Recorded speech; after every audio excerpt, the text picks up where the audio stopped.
ವಾರ್ತೆಗಳ ಪ್ರಾಯೋಜಕರು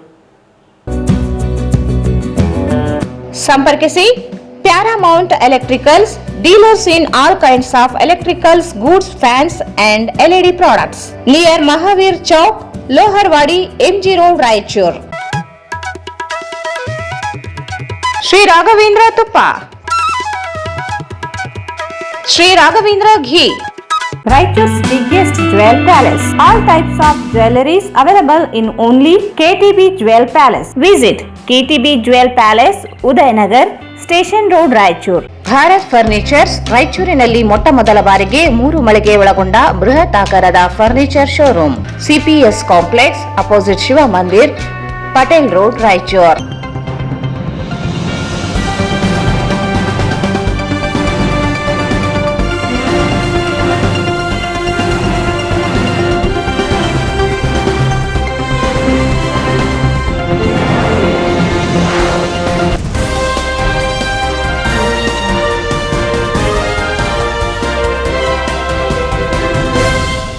ನಮಸ್ಕಾರ, ವಾರ್ತೆಗಳ ಸ್ವಾಗತ. ಮೊದಲ ಮುಖ್ಯಾಂಶಗಳು. ಕಲ್ಯಾಣ ಕರ್ನಾಟಕ ಉತ್ಸವ ಧ್ವಜಾರೋಹಣ. ಈ ಭಾಗದ ಅಭಿವೃದ್ಧಿ ಸರ್ಕಾರ ಬದ್ಧ. ಡಾಕ್ಟರ್ ಶರಣಪ್ರಕಾಶ್ ಪಾಟೀಲ್. ಕೃಷ್ಣ ಮೇಲದಂಡೆ ಯೋಜನೆ ಜಾರಿಗೆ ಕೇಂದ್ರ ಅಸಹಕಾರ. ಭೂ ಪರಿಹಾರಕ್ಕೆ ಪ್ರತ್ಯೇಕ ಪ್ರಾಧಿಕಾರ, ಖಾಲಿ ಹುದ್ದೆಗಳ ನೇಮಕಾತಿ ಶೀಘ್ರ. ಡಾಕ್ಟರ್ ಶರಣಪ್ರಕಾಶ್ ಪಾಟೀಲ್. ಬಾಲ್ಯ ವಿವಾಹ ತಡೆಯಲು ಕಾನೂನುಗಳೊಂದಿಗೆ ಜನತೆ ಸಹಕಾರ ಅಗತ್ಯ. ನಾಗಲಕ್ಷ್ಮಿ ಚೌಧರಿ. ಸೆಪ್ಟೆಂಬರ್ 19ರಂದು ಹುಬ್ಬಳ್ಳಿಯಲ್ಲಿ ವೀರಶೈವ ಲಿಂಗಾಯತ ಏಕ್ತಾ ಸಮಾವೇಶ. ಸಮಾಜ ಬಾಂಧವರು ಭಾಗವಹಿಸಲು ಚಂದ್ರಶೇಖರ್ ಮಿರ್ಜಾಪುರ್ ಮನವಿ. ಹಿಂದುಳಿದ ವರ್ಗ ಗಣತಿ ಉಪಾರ ಎಂದು ಜಾತಿ ಕಲಂನಲ್ಲಿ ಬರೆಯಿಸಿ. ದೇವೇಂದ್ರಪ್ಪ ಉಪಾರ.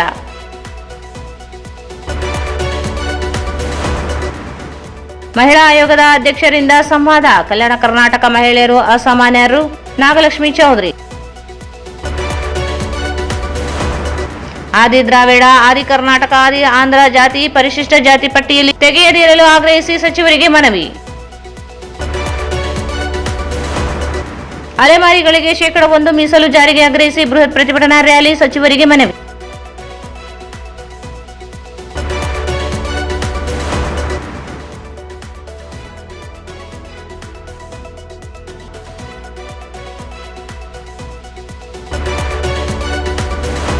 ನ್ಯಾಯಬೆಲೆ ಅಂಗಡಿಯಲ್ಲಿ ಅಕ್ರಮ ಹಣ ವಸೂಲಿ.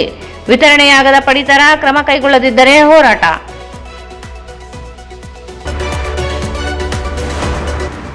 ಜಿಲ್ಲಾಡಳಿತ ಭವನದಲ್ಲಿ ಧ್ವಜಾರೋಹಣ. ಅಧಿಕಾರಿಗಳು ಸಿಬ್ಬಂದಿಗೆ ಸಮಾಜದ ಕಾಳಜಿ ಇರಲಿ. ನಿತೀಶ್ ಕೆ. ಮತ್ತು ಕಾಯಕ ಸಂದೇಶ ಅರಿತು ಸಾಗೋಣ. ಜುಬೇನ್ ಮಹಾಪಾತ್ರ. ವಾರ್ತೆಗಳ ವಿವರ. ಹೈದರಾಬಾದ್ ನಿಜಾಮರ ಆಳ್ವಿಕೆಯಿಂದ ಮುಕ್ತಿ ಪಡೆದು ವಿಮೋಚನೆ ಪಡೆದ ಕಲ್ಯಾಣ ಕರ್ನಾಟಕ ಅಭಿವೃದ್ಧಿಗೆ ಸರ್ಕಾರ ಬದ್ಧತೆಯಿಂದ ಕಾರ್ಯನಿರ್ವಹಿಸುತ್ತಿದೆ ಎಂದು ಉಸ್ತುವಾರಿ ಸಚಿವ ಹಾಗೂ ವೈದ್ಯಕೀಯ ಶಿಕ್ಷಣ ಸಚಿವ ಡಾಕ್ಟರ್ ಶರಣಪ್ರಕಾಶ್ ಪಾಟೀಲ್ ಹೇಳಿದರು. ಅವರು ಇಂದು ಜಿಲ್ಲಾ ಮಹಾತ್ಮ ಗಾಂಧಿ ಕ್ರೀಡಾಂಗಣದಲ್ಲಿ ಕಲ್ಯಾಣ ಕರ್ನಾಟಕ ಉತ್ಸವದ ಧ್ವಜಾರೋಹಣ ನೆರವೇರಿಸಿ ಮಾತನಾಡಿದರು. 1 ವರ್ಷ 1 ತಿಂಗಳು ತಡವಾಗಿ ಕಲ್ಯಾಣ ಕರ್ನಾಟಕ ಜಿಲ್ಲೆಗಳಿಗೆ ಸ್ವಾತಂತ್ರ್ಯ ದೊರಕಿದೆ.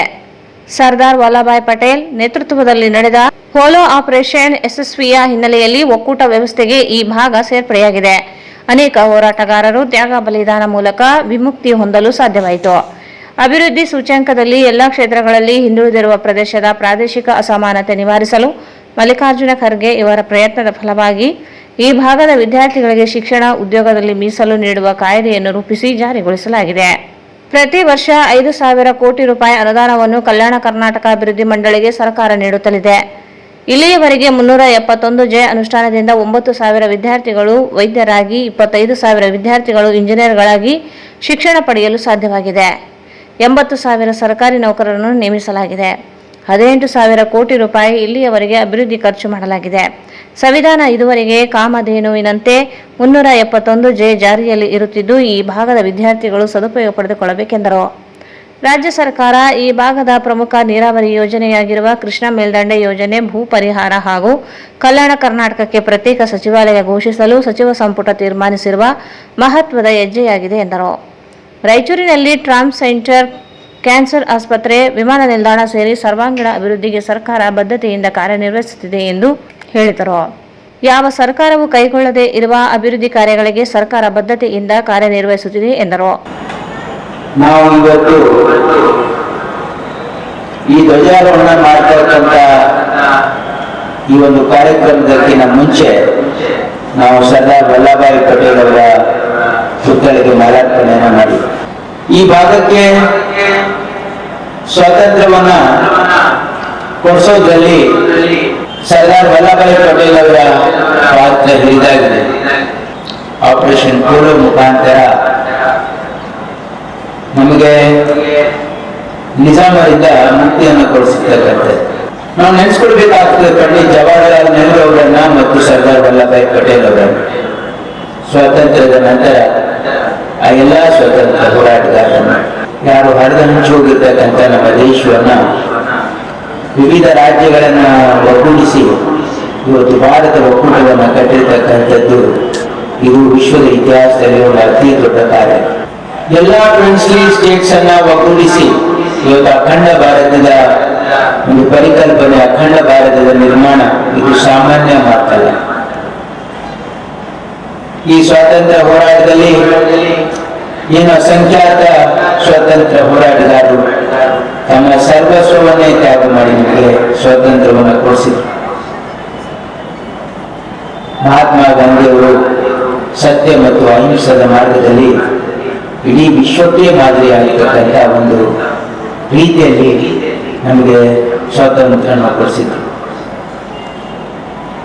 ಸ್ವಾತಂತ್ರ್ಯದ ನಂತರ ಈ ದೇಶದಲ್ಲಿ ಒಂದು ಭದ್ರವಾದ ಬುನಾದಿ, ಪ್ರಜಾಪ್ರಭುತ್ವದ ಭದ್ರವಾದ ಬುನಾದಿ ಹಾಕಲಿಕ್ಕೆ ಡಾಕ್ಟರ್ ಬಾಬಾ ಸಾಹೇಬ್ ಅಂಬೇಡ್ಕರ್ ಅವರ ಸಂವಿಧಾನ ಏನು ನಮ್ಮ ದೇಶಕ್ಕೆ ಬರೆದು ಅದು ನಮಗೆ ಲೋಕಾರ್ಪಣೆ ಮಾಡಿ ನಮ್ಮನ್ನು ನಾವು ಏನು ಅರ್ಪಿಸಿಕೊಂಡ್ವಿ,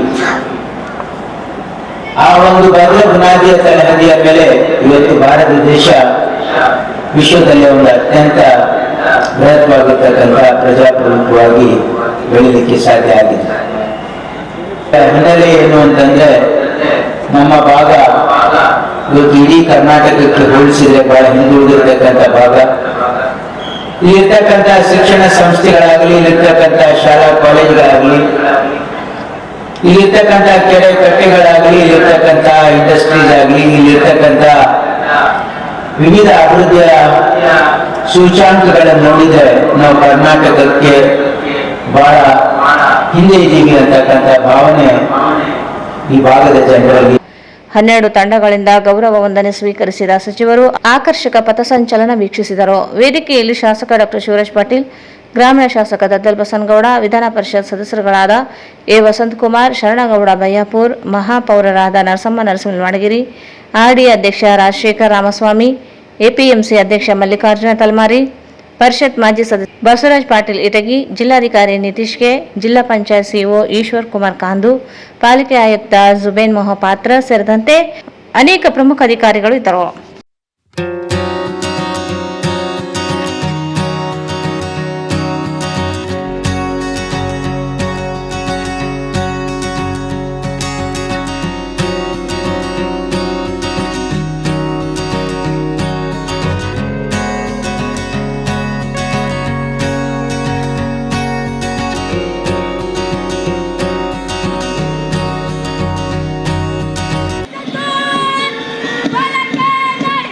ನಾಯಕತ್ವದಲ್ಲಿ ಸರ್ಕಾರಿ ಮಾದರಿ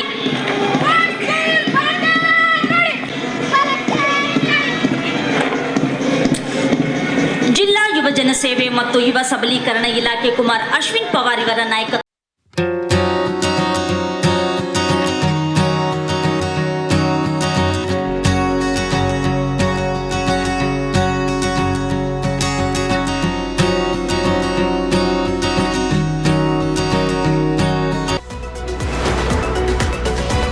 ಕೃಷ್ಣಾ ಮೇಲ್ದಂಡೆ ಯೋಜನೆಯಡಿ ನೀರಾವರಿ ಪ್ರದೇಶಕ್ಕೆ 40 ಲಕ್ಷ ರೂಪಾಯಿ ಹಾಗೂ ಕುಷ್ಕ ಭೂಮಿಗೆ 30 ಲಕ್ಷ ರೂಪಾಯಿ ಪರಿಹಾರ ನೀಡಲು ಸರ್ಕಾರ ನಿರ್ಧರಿಸಿದ್ದು, ಪ್ರತ್ಯೇಕ ಪ್ರಾಧಿಕಾರದ ಮೂಲಕ ಭೂ ಪರಿಹಾರ ಕಾರ್ಯ ನಡೆಸಲು ಉದ್ದೇಶಿಸಲಾಗಿದೆ ಎಂದು ಉಸ್ತುವಾರಿ ಸಚಿವ ಹಾಗೂ ವೈದ್ಯಕೀಯ ಶಿಕ್ಷಣ ಸಚಿವ ಡಾಕ್ಟರ್ ಶರಣ ಪ್ರಕಾಶ್ ಪಾಟೀಲ್ ಹೇಳಿದರು.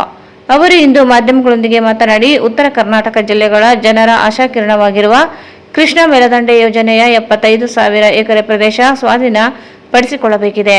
ಹಂತ ಹಂತವಾಗಿ ಭೂ ಸ್ವಾಧೀನ ಪ್ರಕ್ರಿಯೆ ನಡೆಸಲು ಸರಿಸುಮಾರು 75,000 ಕೋಟಿ ರೂಪಾಯಿ ಅನುದಾನ ಅವಶ್ಯಕತೆ ಇದೆ.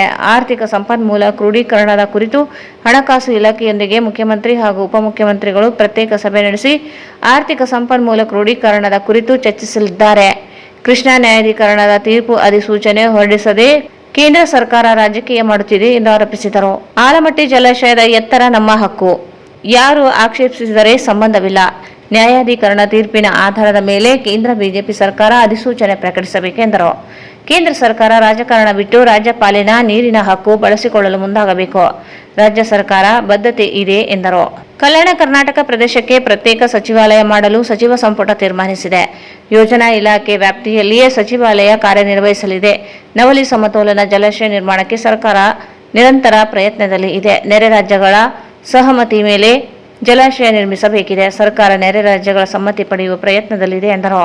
ಪರಿಶಿಷ್ಟ ಜಾತಿ ಒಳ ಮೀಸಲಾತಿ ಜಾರಿಗೊಂಡಿದ್ದು ಶೀಘ್ರದಲ್ಲಿಯೇ 5,500 ಶಿಕ್ಷಕರನ್ನು ನೇಮಕಾತಿ ನಡೆಸಲು ಉದ್ದೇಶಿಸಲಾಗಿದೆ. ಖಾಲಿ ಇರುವ ಎಲ್ಲ ನೇಮಕಾತಿಗಳು ನಡೆಯಲಿದೆ ಎಂದರು. ರಾಯಚೂರು ಉತ್ಸವ ಮುಂದಿನ ನವೆಂಬರ್-ಡಿಸೆಂಬರ್ನಲ್ಲಿ ನಡೆಸಲು ಉದ್ದೇಶಿಸಲಾಗಿದೆ. ಪೂರ್ವ ತಯಾರಿ ನಡೆಸಲಾಗುತ್ತದೆ ಎಂದರು. ಮುಂಗಾರು ಮಳೆಯಿಂದ ಆಗಿರುವ ಹಾನಿ ಪರಿಹಾರ ಕುರಿತು ಸರ್ಕಾರ ಶೀಘ್ರದಲ್ಲಿ ತೀರ್ಮಾನ ಕೈಗೊಂಡು ರೈತರ ಖಾತೆಗಳಿಗೆ ಪರಿಹಾರ ಹಣ ಪಾವತಿಸಲಾಗುತ್ತದೆ ಎಂದರು. ಹಿಂದುಳಿದ ವರ್ಗಗಳ ಜಾತಿ ಗಣತಿಯಲ್ಲಿ ವೀರಶೈವ ಲಿಂಗಾಯತ ಗೊಂದಲ ಕುರಿತಂತೆ ಸೆಪ್ಟೆಂಬರ್ 21ರಂದು ಬೆಂಗಳೂರಿನಲ್ಲಿ ಸಚಿವರಾದ ಎಂಬಿ ಪಾಟೀಲ್, ಈಶ್ವರ್ ಖಂಡ್ರೆ ಸೇರಿ ಅನೇಕ ಸಚಿವರ ಉಪಸ್ಥಿತಿಯಲ್ಲಿ ಸಭೆ ನಡೆಸಿ ನಿರ್ಧರಿಸಲಾಗುತ್ತದೆ ಎಂದರು. ಸ್ವಾಮೀಜಿಗಳು ಹಾಗೂ ಸಮಾಜದ ಪ್ರಮುಖರ ಸಭೆಯ ನಂತರ ನಿರ್ಧಾರಕ್ಕೆ ಬರಲಾಗುತ್ತದೆ ಎಂದರು. ರಾಯಚೂರು ರಿಮ್ಸ್ ಆಸ್ಪತ್ರೆಯಲ್ಲಿ ಗುಣಮಟ್ಟ ಚಿಕಿತ್ಸೆ ದೊರೆಯುವುದಿಲ್ಲ ಎಂಬ ಆರೋಪ ಒಪ್ಪುವುದಿಲ್ಲ ಎಂದರು.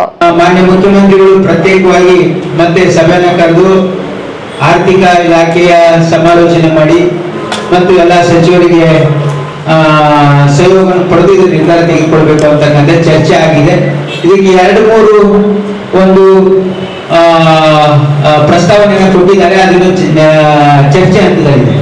ಏನಂದ್ರೆ ಯಾವ ರೀತಿ ರಿಸೋರ್ಸ್ ಮೊಬಿಲೈಸ್ ಮಾಡಬೇಕು ಅಂತ, ಅದನ್ನ ಇದು ಸರ್ಕಾರದ ಬದ್ಧತೆ ಇದೆ, ಇದು ಮಾಡಲೇಬೇಕು ಅಂತಕ್ಕಂಥದ್ದು ನಿರ್ಣಯ ಆಗಿದೆ. ಏನಂದ್ರೆ ಇದು ಪ್ರಾಜೆಕ್ಟಿಗೆ ಈ ಕಾಲಬದ್ಧದಲ್ಲಿ 4 ವರ್ಷ ಕಾಲದಲ್ಲಿ ಇದನ್ನು ಕಂಪ್ಲೀಟ್ ಮಾಡಬೇಕು ಅಂತಕ್ಕಂಥ ನಿರ್ಣಯವನ್ನು ನಮ್ಮ ಸರ್ಕಾರ ತೆಗೆದುಕೊಂಡಿದೆ. ಸರಿ, ಯಾಕಂದ್ರೆ ನಮ್ಮ ಸರ್ಕಾರ ಅಭಿವೃದ್ಧಿ ಪರವಾಗಿರ್ತಕ್ಕಂಥ ಸರ್ಕಾರನೂ ಕೂಡ ಹೌದು. ಈ ನಮ್ಮ ಜನರ ಏನು ನಿರೀಕ್ಷೆ ಇದೆ, ಇವತ್ತು ಸ್ವಾತಂತ್ರ್ಯದ ಫಲ ಕಟ್ಟ ಕಡೆಯ ಮನುಷ್ಯನಿಗೂ ತಲುಪಬೇಕು ಅಂತಕ್ಕಂಥದ್ದು ನಮ್ಮ ಗ್ಯಾರಂಟಿಗಳ ಸದಾಶಯ. ಕೇಳಿ, ಪೂರ್ತಿ ನನ್ನ ಮಾತು ಕೇಳಿ. ನಮ್ಮ ಗ್ಯಾರಂಟಿಗಳ ಸದಾಶಯ ಏನು ಅಂತಂದ್ರೆ ಕಟ್ಟ ಕಡೆಯ ಮನುಷ್ಯನ ಏನು ಸ್ವಾಭಿಮಾನದ ಬದುಕು, ಇದು ಗ್ಯಾರಂಟಿಗಳ ಸದಾಶಯ. ಅಪ್ಪರ್ ಕೃಷ್ಣಾ ಪ್ರಾಜೆಕ್ಟಿನ ಕಂಪ್ಲೀಟ್ ಮಾಡೋದು ನಮ್ಮ ನಿರ್ಣಯ ಏನಿದೆ, ಇದು ನಮಗೆ ಅಭಿವೃದ್ಧಿ ಮತ್ತು ರೈತರಿಗೆ ಇರ್ತಕ್ಕಂಥ ನಮ್ಮ ಬದ್ಧತೆ ಅಂತಕ್ಕಂಥದ್ದು ನಾನು ಭಾವಿಸ್ತೇನೆ. ನೋಟಿಫಿಕೇಶನ್ ಮಾಡಬೇಕು ಅಂತಕ್ಕಂಥದ್ದು ನಮ್ಮ ಸರ್ಕಾರದ ಒತ್ತಾಯ ಇದೆ ಕೇಂದ್ರ ಸರ್ಕಾರಕ್ಕೆ. ಯಾಕಂದ್ರೆ ನಮ್ಮ ಸರ್ಕಾರ ಇಷ್ಟು ದೊಡ್ಡ ನಿರ್ಣಯವನ್ನು ತೆಗೆದುಕೊಂಡಿದೆ. We want to lead by our action, not by our words. So we have taken a cabinet decision. ಅದಕ್ಕೆ ಏನಂದ್ರೆ ನಾವು ಈ ನಿರ್ಣಯವನ್ನು ತೆಗೆದುಕೊಂಡಿದ್ದೀವಿ, ನೀವು ಇಮಿಡಿಯೇಟ್ಲಿ ನೋಟಿಫಿಕೇಶನ್ ಇಶ್ಯೂ ಮಾಡಿ ಅಂತಕ್ಕಂಥದ್ದು ಕೇಂದ್ರ ಸರ್ಕಾರಕ್ಕೆ ನಾವು ಸಂದೇಶ ಕೊಡ್ತಾ ಇದ್ದೀವಿ. ಆದೇಶನೂ ಆಗಿದೆ. ಈಗ 5,500 ಪೋಸ್ಟ್ ಕಲ್ಯಾಣ ಕರ್ನಾಟಕದ ಭಾಗಕ್ಕೆ ಟೀಚರ್ಸ್ಗೆ ಅತಿ ಶೀಘ್ರದಲ್ಲೇ ಅದನ್ನ ನಾವು ಅಂದ್ರೆ ಈಗ 1 ತಿಂಗಳಲ್ಲೇ ನಾವು ಅದನ್ನ ನೋಟಿಫೈ ಮಾಡ್ತೀವಿ. ಅದಷ್ಟೇ ಅಲ್ಲ, ಈ ಭಾಗದಲ್ಲಿ ಇರ್ತಕ್ಕಂಥ ಎಲ್ಲಾ ಸರ್ಕಾರಿ ನೌಕರಿಗಳು ಯಾವ ಹೋಲ್ಡ್ ಆಗಿತ್ತು ಅದೆಲ್ಲವನ್ನ ಕನ್ಫರ್ಮ್ ಮಾಡ್ತಾ ಇದ್ದೀವಿ. ಕೂಡ ರಾಯಚೂರಲ್ಲೇ ಮಾಡ್ತಾ ಇದ್ದೀವಿ. ರಾಯಚೂರು ಉತ್ಸವ ಕೂಡ ನವೆಂಬರ್-ಡಿಸೆಂಬರ್, ಯಾಕಂದ್ರೆ ಮಳೆಗಾಲದಲ್ಲಿ ಮಾಡೋಕ್ಕಾಗಲ್ಲ, ಸಮ್ಮರ್ ಜಾಸ್ತಿ ಇರ್ತದೆ, ಅದಕ್ಕಾಗಿ ನವೆಂಬರ್-ಡಿಸೆಂಬರ್ ಅಥವಾ ಜನವರಿ ಈ 3 ತಿಂಗಳಲ್ಲಿ ಮಾಡ್ತೀವಿ. ಈ ಸಂದರ್ಭದಲ್ಲಿ ಸಣ್ಣ ನೀರಾವರಿ ಸಚಿವ NS ಬೋಸರಾಜ್, ವಿಧಾನ ಪರಿಷತ್ ಸದಸ್ಯರುಗಳಾದ ವಸಂತ್ ಕುಮಾರ್, ಶರಣಗೌಡ ಬಯ್ಯಾಪುರ್, RDA ಅಧ್ಯಕ್ಷ ರಾಜಶೇಖರ್ ರಾಮಸ್ವಾಮಿ, DC ನಿತೀಶ್ ಕುಮಾರ್, ಜಿಲ್ಲಾ ಪಂಚಾಯತ್ CO ಈಶ್ವರ್ ಕುಮಾರ್ ಕಾಂದು, ಪಾಲಿಕೆ ಆಯುಕ್ತ ಜುಬೇನ್ ಮೊಹಪಾತ್ರ ಸೇರಿದಂತೆ SP ಪುಟ್ಟಮಾದಯ್ಯ ಇದ್ದರು. ಬಾಲ್ಯ ವಿವಾಹ, ಫೋಕ್ಸೋ ಕಾಯ್ದೆ ಬಹಳ ಗಂಭೀರವಾದ ಕಾಯ್ದೆಗಳಾಗಿದ್ದು ಬೇಲ್ ರಹಿತ ಕಾನೂನುಗಳಾಗಿದ್ದು, ಕಾನೂನುಗಳು ಎಷ್ಟೇ ಕಠಿಣವಾಗಿದ್ದರೂ ಸಾರ್ವಜನಿಕರಲ್ಲಿ ಬದಲಾವಣೆ ಮತ್ತು ಸಮಾಜದಲ್ಲಿ ಬದಲಾವಣೆ ಬಹಳ ಮುಖ್ಯವಾಗಿರುತ್ತದೆ ಎಂದು ಕರ್ನಾಟಕ ರಾಜ್ಯ ಮಹಿಳಾ ಆಯೋಗದ ಅಧ್ಯಕ್ಷೆ ಡಾಕ್ಟರ್ ನಾಗಲಕ್ಷ್ಮಿ ಚೌಧರಿ ಹೇಳಿದರು. ಅವರು ಇಂದು ನಗರದ SSRG ಮಹಿಳಾ ಮಹಾವಿದ್ಯಾಲಯದಲ್ಲಿ ಸುದ್ದಿಗಾರರೊಂದಿಗೆ ಮಾತನಾಡಿ ಸರ್ಕಾರದಿಂದ ಎಲ್ಲಾ ರೀತಿಯ ಕ್ರಮಗಳನ್ನು ಕೈಗೊಳ್ಳುತ್ತಿದ್ದರೂ ಬಾಲ್ಯ ವಿವಾಹಗಳಾಗುತ್ತಿದ್ದು ದಾಖಲಾಗುವ ಪ್ರಕರಣಗಳು ಕಡಿಮೆ ಇದ್ದು ಆದರೆ ಆರೋಗ್ಯ ಇಲಾಖೆಯಲ್ಲಿ ಬಾಲ್ಯ ಗರ್ಭಿಣಿಯರ ಸಂಖ್ಯೆ ಹೆಚ್ಚಾಗುತ್ತಿದೆ. ಅರಿವು ಮೂಡಿಸುವಲ್ಲಿ ಇಲಾಖೆಗಳು ಸೋತಿದ್ದು ಜೊತೆಗೆ ಸಾರ್ವಜನಿಕರು ಕೂಡ ಈ ಬಗ್ಗೆ ಜಾಗೃತರಾಗುವುದು ಅವಶ್ಯಕವಾಗಿದೆ ಎಂದರು. ಬಾಲ್ಯ ವಿವಾಹ ಮಾಡಿದರೆ ಶಿಕ್ಷೆಯಾಗುತ್ತದೆ ಎಂದು ತಿಳಿದಿದ್ದರೂ ಗ್ರಾಮೀಣ ಭಾಗಗಳೇ ಆ ಕೃತ್ಯಕ್ಕೆ ಮುಂದಾಗುತ್ತಾರೆ.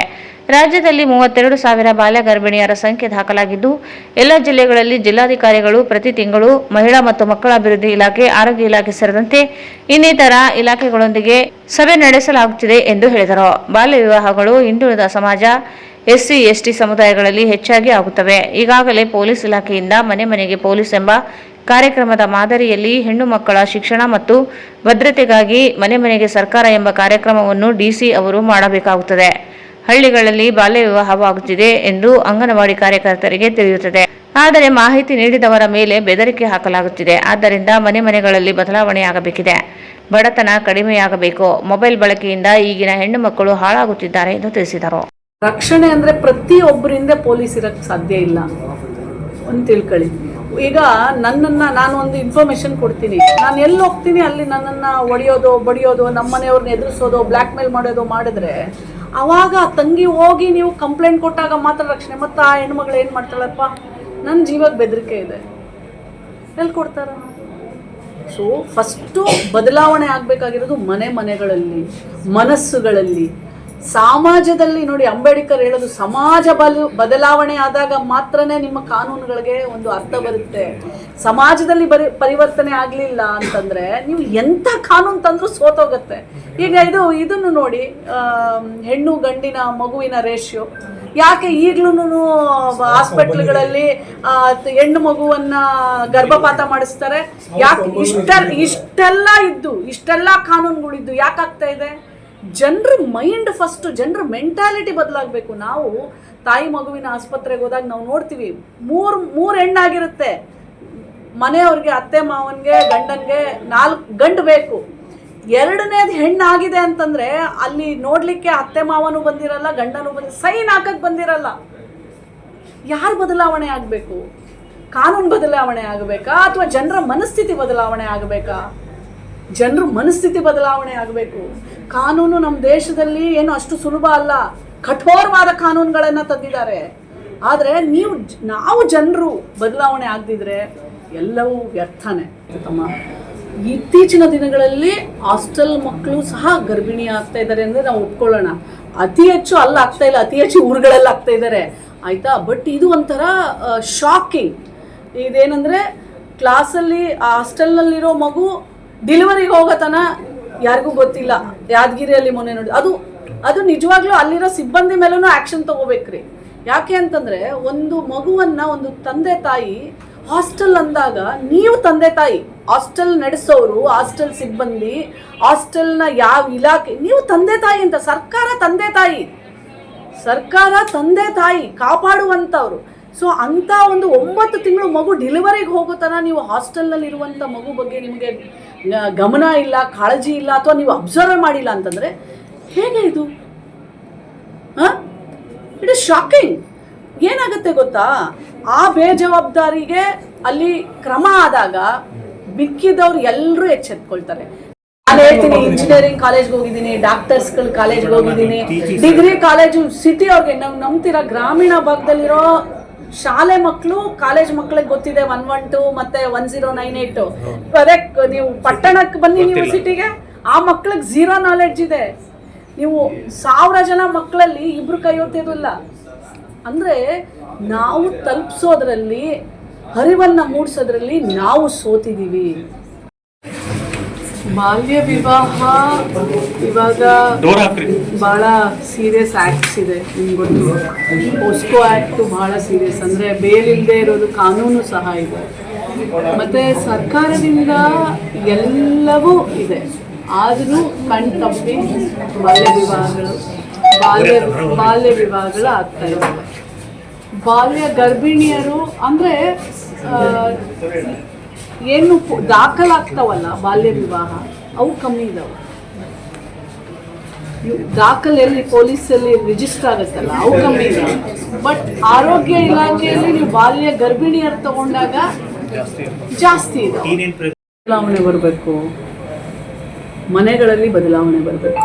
ನೀವು ಕಾನೂನುಗಳು ಎಷ್ಟೇ ಗಟ್ಟಿಯಾಗಿ ನಿಂತ್ಕೊಂಡ್ರು ಸಹ ಅವ್ರಿಗೆ ಗೊತ್ತಿದೆ, ಮದುವೆ ಮಾಡಿದ್ರೆ ಆ ಹುಡುಗನ್ನ ಜೈಲಿಗೆ ಹಾಕ್ತಾರೆ ಅನ್ನೋದು ಗೊತ್ತು. ಆ ಮಗು ಬಸ್ರಿ ಆಗಿರ್ತಾಳೆ, ಆಸ್ಪತ್ರೆ ಎಲ್ಲ ಮದುವೆ ಮಾಡಿಬಿಟ್ಟಿರ್ತಾರೆ, ಯಾರಿಗೂ ಗೊತ್ತೇ ಇರೋದಿಲ್ಲ.